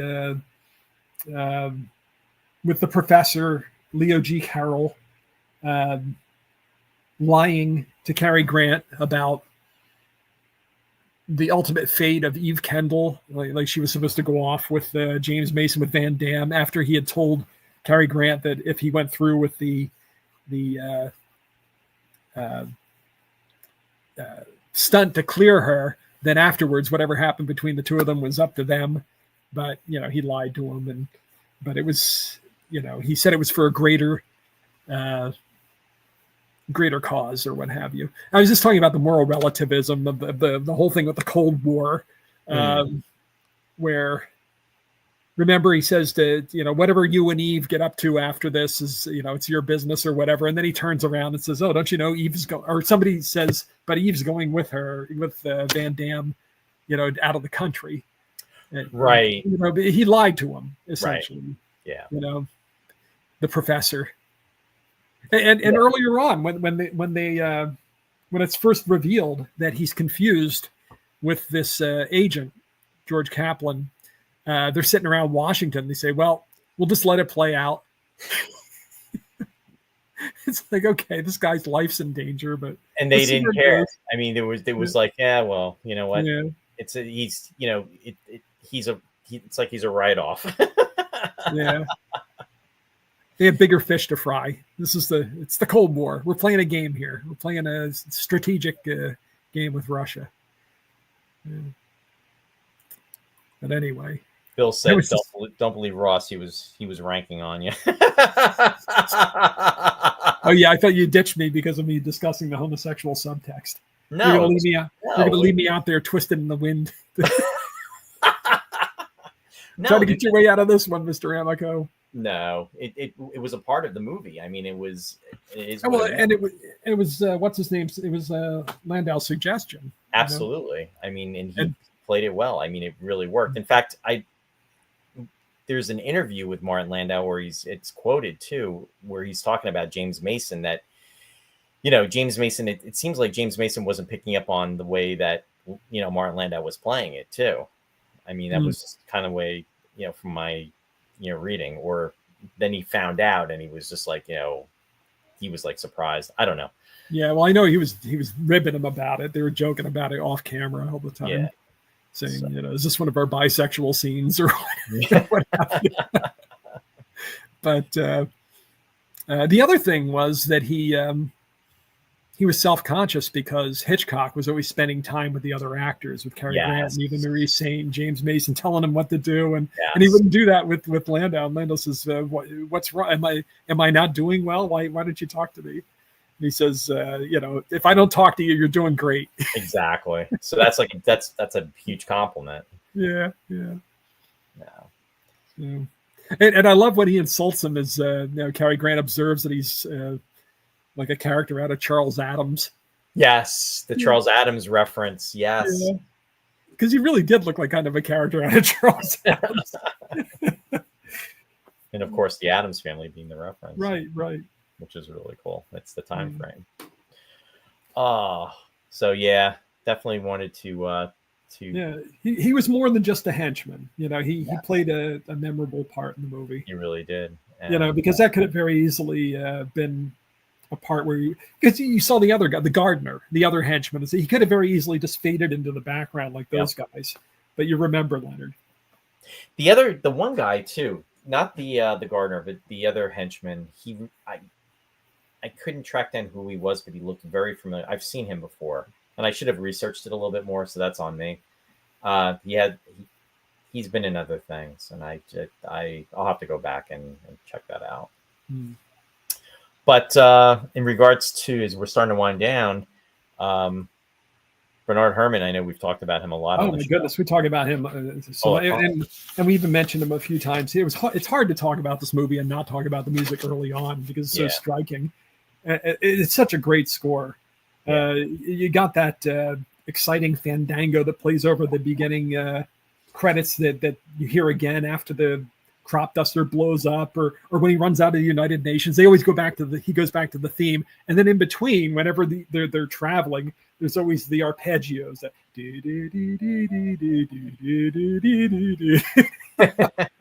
this is the thing Bernard Herrmann does. He did. Without going into his whole background, I always say he started out in CBS radio.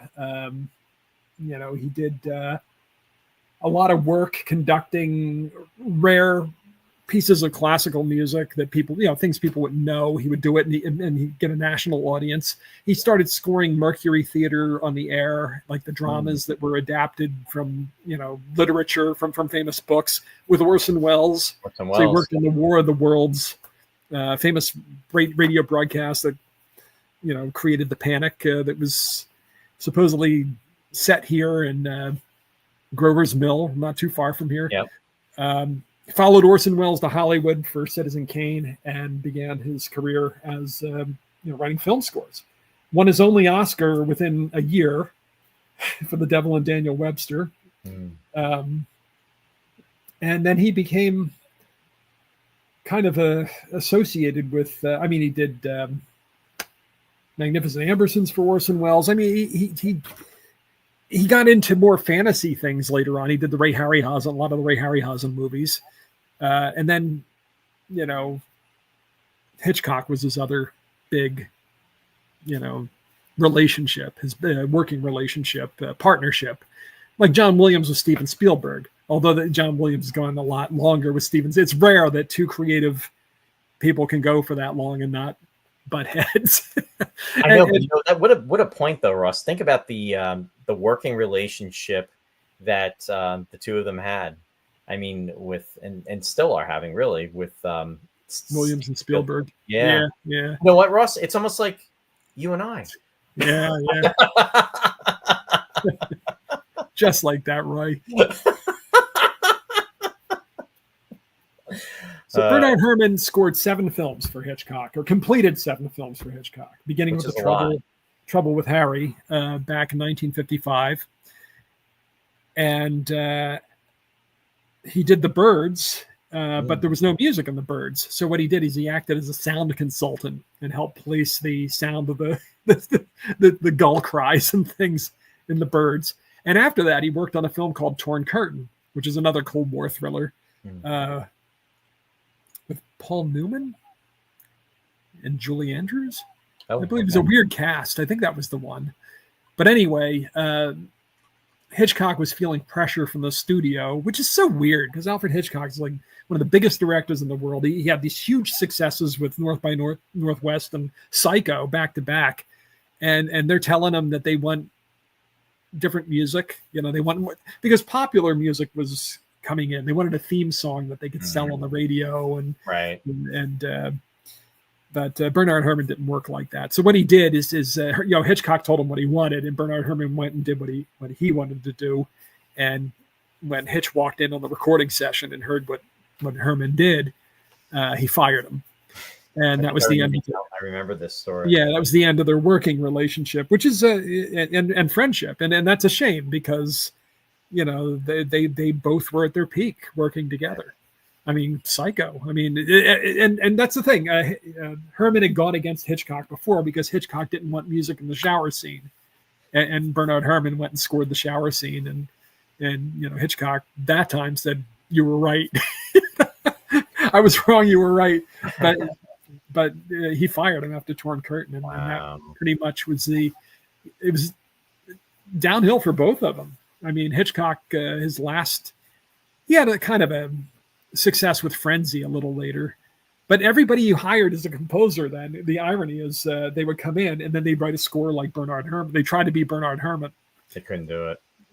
Well, they imitated Herrmann's the thing, and in fact, I think it was Henry Mancini scored Frenzy. I can't remember. Was it for Henry Mancini? Somebody, but Hitchcock said, if I wanted that score, I would have hired Bernard Herrmann, that kind of thing. But everybody was so revered, right? Bernard Herrmann, and they knew the Hitchcock sound that they tried to. Even John Williams did the last movie he did called Family Plot. Sounds like John Williams. I mean, clearly a precursor to Close Encounters. It's not too much before. He's got the choir and everything, but it's a light score. But whenever there's a car chase or anything, you got the horns going like Bernard Herrmann, and he tries to kind of conjure that. And by the way, Ernest Lehman, the guy who did the screenplay for this, also did the screenplay for Family Plot, Hitch's last movie. Anyway, I'm not going to go too much more into Bernard. There are lots of Bernard Herrmann stories. Bernard Herrmann was not the easiest guy to get along with, so I can see why there would have been, Well, two strong personalities, two revered individuals for their crafts, and creative differences, I guess you could say.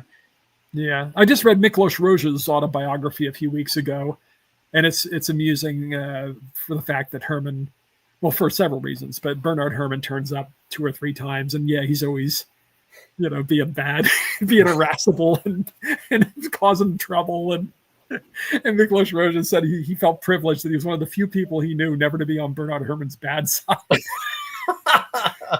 Yeah. You wouldn't like me when I'm angry. Yeah. Don't make me angry, Mr. McGee. Yeah. So he was a genius at what he did, but not an easy person. Yeah. Well, there you go. Surprise. Yeah. Cool. Well, thanks, Ross. That was good. Yeah. As always. Yes. There you go. I love that movie. Anxiety. 1979, I think. Guessing. 78. I keep wanting to go back and I haven't seen that for years. I keep wanting to go back and watch it. Yeah. I mean, he he makes fun of Vertigo. He makes fun of Spellbound and The Birds. The Birds. Did we do The Birds? We've never done The Birds. We have not done The Birds. We can do The Birds. We should do The Birds. Yeah. We should save it for a little bit, but I'd be happy to do The Birds. Yeah, you know what? I think I'll invite Sherry on with us too because of her. Yeah, because we like birds. She likes birds. I mean, the movie's not real kind to birds. No, and she's going to be like, I'm not going to be on for that. It kind of does for birds what Jaws did for sharks. But I think we'll come back. We'll do that maybe. We'll do that maybe in a month or so. We'll do The Birds. Because doesn't it takes place? Doesn't it take place in Massachusetts? So I'm not sure. I think it takes place on the West Coast. Oh, is it? One of the bay. It's a bay. Yes, that's what I'm. Yeah, absolutely. The I don't know out what. there. Yeah. Yeah. All right. So there we Rod go. Taylor is in it. Rod Taylor, yes, and Yeah. Tippi Hedren. Tippi Hedren, right? Yeah. She's a star. Yeah, 1963, if memory serves correct. So that's what, 62-year-old movie. Jeff Rubel saying, sounds like Roddy McDowell's friendship with Harlan Ellison. Ellison and Roddy had a high BS threshold. Boy. Bill's saying even the end of High Anxiety is a tribute to North by Northwest. I have to rewatch. I saw it in the theater. I remember. I don't know if I've seen it since then. Maybe. Oh, I did see it once since then. Yeah, but I haven't seen it for years. Sherry just said, "I will stand up for the birds. You know there are certain birds I hate." Oh my goodness. I want to hear all about it, Sherry. Come on and dish about the birds. That's all we'll talk about the whole time. Something like what birds we like and dislike. Crows, blue jays, and cowbirds. No point in having a show now. Those are the ones she doesn't like. She showed her hand too soon. Spoiler alert. Her hand. Yeah. Nah, she's holding back. I'm sure there's a few. Okay. But there you go. All right. Well, we're going to wind down. And if you have any last minute comments you want to post, we are going to go to Ross's favorite part of the show, which is the shout out portion. I have to anesthetize myself. Is it bourbon, Ross? I know. Anyway, one thing I didn't get to do, we didn't get to talk about, but we're talking about Space 1999, and we're talking about birthdays. A friend of the show, Nick Tate, aka Alan Carter from Space 1999. Nick just celebrated his birthday, and it was on June 18th, which was on Wednesday, and he celebrated his 83rd birthday. So again, just want to wish Nick, very happy birthday from us. So, and again, that was on Wednesday. In regards to upcoming stuff, shout out from Mike and Mary Beth at Sci-Fi Distilled. They are not going to be on next week because of being up in Ticonderoga for William Shatner's weekend up at the Set Tour. So no Sci-Fi Distilled next Wednesday, just so everybody knows. And they'll post when they'll be back. I think they're going to be back the following week. So check that out. And also with Country Gate just completed doing Death of a Salesman. They are doing Bill's working on a children's show that's going to be going on for the summer. So stay tuned for that. In regards to Country Gate, if you are in the Belvedere, New Jersey area, you can go to Country Gate Players, and the URL is www.countrygate.org. And you can also visit Bill's website, which is www.billscarrato.com. And I was talking about Captain Phil's Planet. The captain's schedule is now on Thursdays. He's not on alternating Thursdays anymore. He's on Thursdays from 4 to 5 in his own time slot. And he is also on, actually, like now, from 9 to 11:30 on Friday nights. And that is WUSB 90.1 FM, Stony Brook, New York. Shout out to Jeffrey Morris with the Eagle Obsession documentary. That was shown at Wonderfest for a special preview, and it is going to be also a special preview for the Space 1999 convention taking place in Los Angeles. For information about the Eagle documentary, you can go to www.eagledocumentary.com. And also a shout out to Lou. Lou is out there tonight, and Lou's latest film, which is Found in Space. Lou can share the URL, and you can find this on YouTube. And again, it is Found in Space by Lou Place. Check it out. And also, just to let everybody know, Warren and I are going to be back on July 6th, and we are going to be doing the Space 1999 podcast this episode. And we will be doing a live broadcast. We will be talking about episode 23 from the first year, which is Dragon's Domain. And our special guests that will be on with us are Anton Phillips, Dr. Bob Mathias, and also Suzanne Heimer-Peterson. Suzanne was Barbara Bain's stand-in for both seasons of Space 1999. So we will be talking about Dragon's Domain with them, and also remembering Prentice and Clifton, who recently passed away. And then again, I was talking about the Star Trek Original Series set tour and William Shatner. William Shatner is going to be there June 27th, 28th, and 29th, which is going to be next Friday, Saturday, and Sunday. For information about the event, you can go to www.startrektour.com. There's going to be a lot of guests there. Barbara Luna is going to be there, the captain's woman from Mirror Mirror. Unfortunately, Franz Nguyen will not be there, but Tanya Lamani is going to be there. She was the belly dancer in the episode Wolf in the Fold at the very beginning. So she will be there. Also, Michael and Denise Okuda. The Okudas will be there. And also Robin Curtis, Savick from Star Trek 3 and 4. Dave Blass, who worked on Star Trek Picard Season 3. He will be there as well. It's going to be a big event. It's almost going to be like a Trek Ticonderoga type of an event. So looking forward to it. Looking forward to being there. I'm going to be volunteering up there as well. So hopefully I'll see some of you up there. And also in regards to the 1999 convention I was mentioning before, Los Angeles 1999 will be taking place. The convention dates will be September 12th through the 14th, and that is going to be this September. So mark your calendars. For the website address, it is www.space199950years.com. And that will be in Burbank, California. Also, a shout out to Studio One Thrift for Martha. She's at 115 Clinton Lane in Stroudsburg. If you are in the Pennsylvania Stroudsburg area and you are into thrifting, you definitely want to check out Studio One Thrift. And Studio One Thrift showcases a fantastic lineup for all seasons, all year long. Quality, stylish, affordable clothing for both men and women. You can receive styling tips and informational updates. The website is www.studio1thrift.com, so you can check it out online, but be sure to subscribe when you do so. And then also I want to give a shout out to my son, Ryan. Ryan has his website, which is Run by Ryan, Empower Your Run. He's essentially a running coach, a fitness coach, and there are different tiers that are applicable for this. Just to register, there is no cost associated, but if you want to take it to the next level, you can definitely check it out.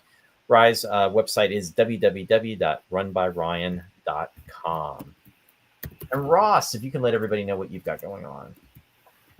Okay, these are the 3 recorded shows I've got right now on the radio. Picture Perfect just ended.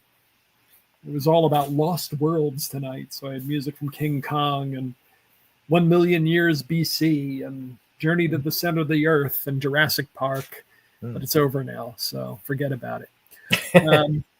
That's my movie music show. Sweetness and Light's my light music show. And tomorrow morning, it's all about summer reading. So I've got 10 selections inspired by 10 different books that you might want to look into this summer, ranging from Gulliver's Travels to Huckleberry Finn and Alice in Wonderland to Harry Potter and Jaws.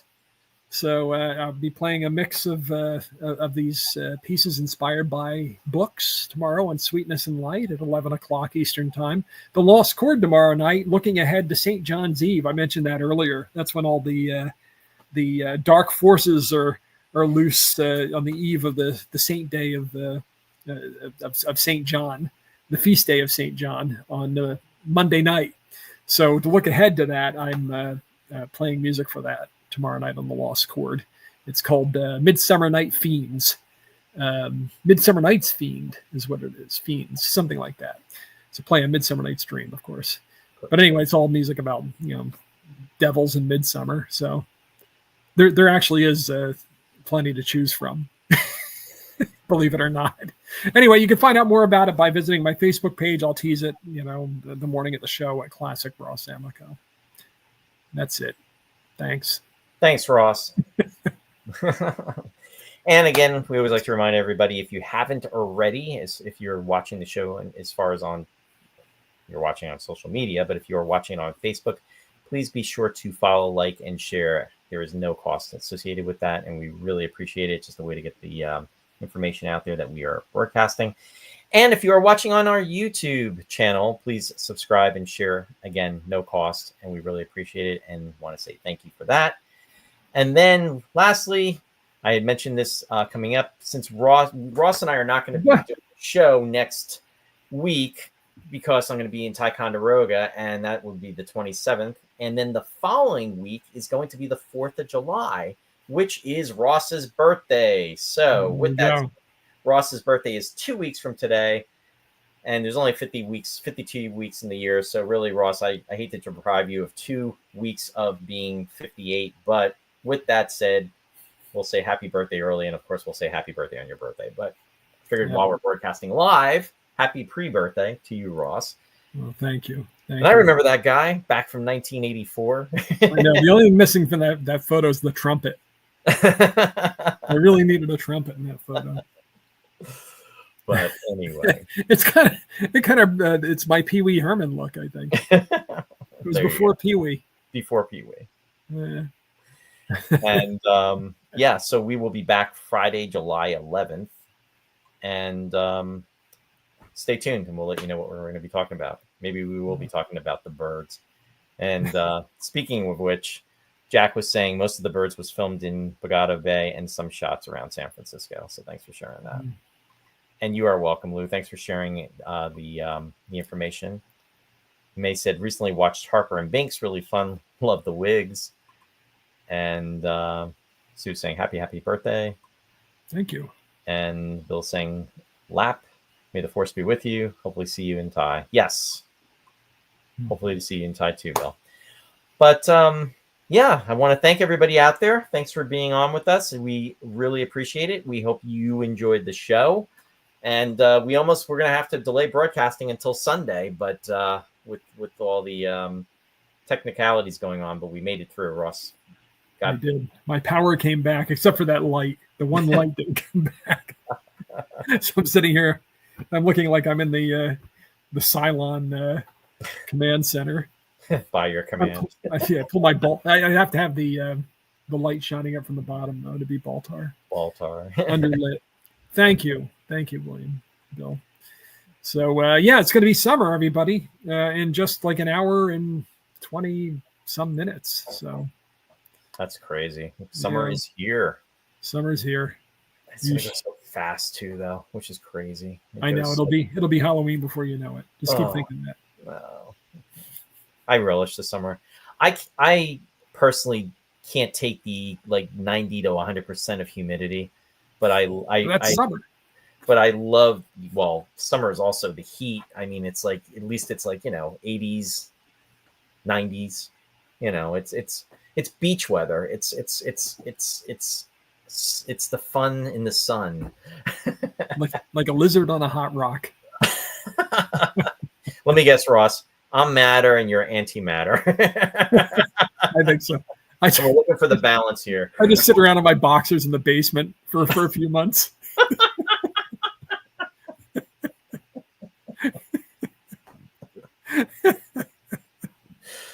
Oh boy. Yeah, Jaws, exactly. Thanks, Jack. 50th of Jaws. Yeah, 50 years, my God. Yeah, I'm probably going to play some Jaws on my film show next week. That's crazy. Because it is the 50th. I didn't realize today was actually the 50th. I was going to put it on just because it's the show closest to the 4th of July. Yeah, I mean, I don't know. It's time is an enigma. But look at this, a cool feature. Let's see what it does. Hopefully it'll disconnect us. Click. Anyway, it didn't work. Yeah. Oh well. All right, folks. Thank you again. Thanks for hanging in there. Thanks for laughing at our digressions as we laugh at ours. I love this movie. Yeah. Yeah. No, it was a great film, and I'm glad we got to do it. And I'm glad you were able to be on with me, Ross, and put the concert ahead of the film. The film ahead of the concert. Or the film ahead. I've seen too many concerts recently. Oh, there you go. This was just a poor excuse. Or a good excuse. A good poor excuse. I could have gone either way, but to talk about North by Northwest, I hope we did it justice, though. I don't know. I hope we did. I think we did. It's fun to watch it again. Yeah, definitely. In fact, I'm going to probably go back and watch it one more time in its entirety, and with Shari, because she really didn't. It was kind of broken up, so just to get the full effect. But yeah, great movie. But Thank you, Sue. And yeah, with that said, live long and prosper, everyone. Have a good weekend. Have a good weekend. Happy summer.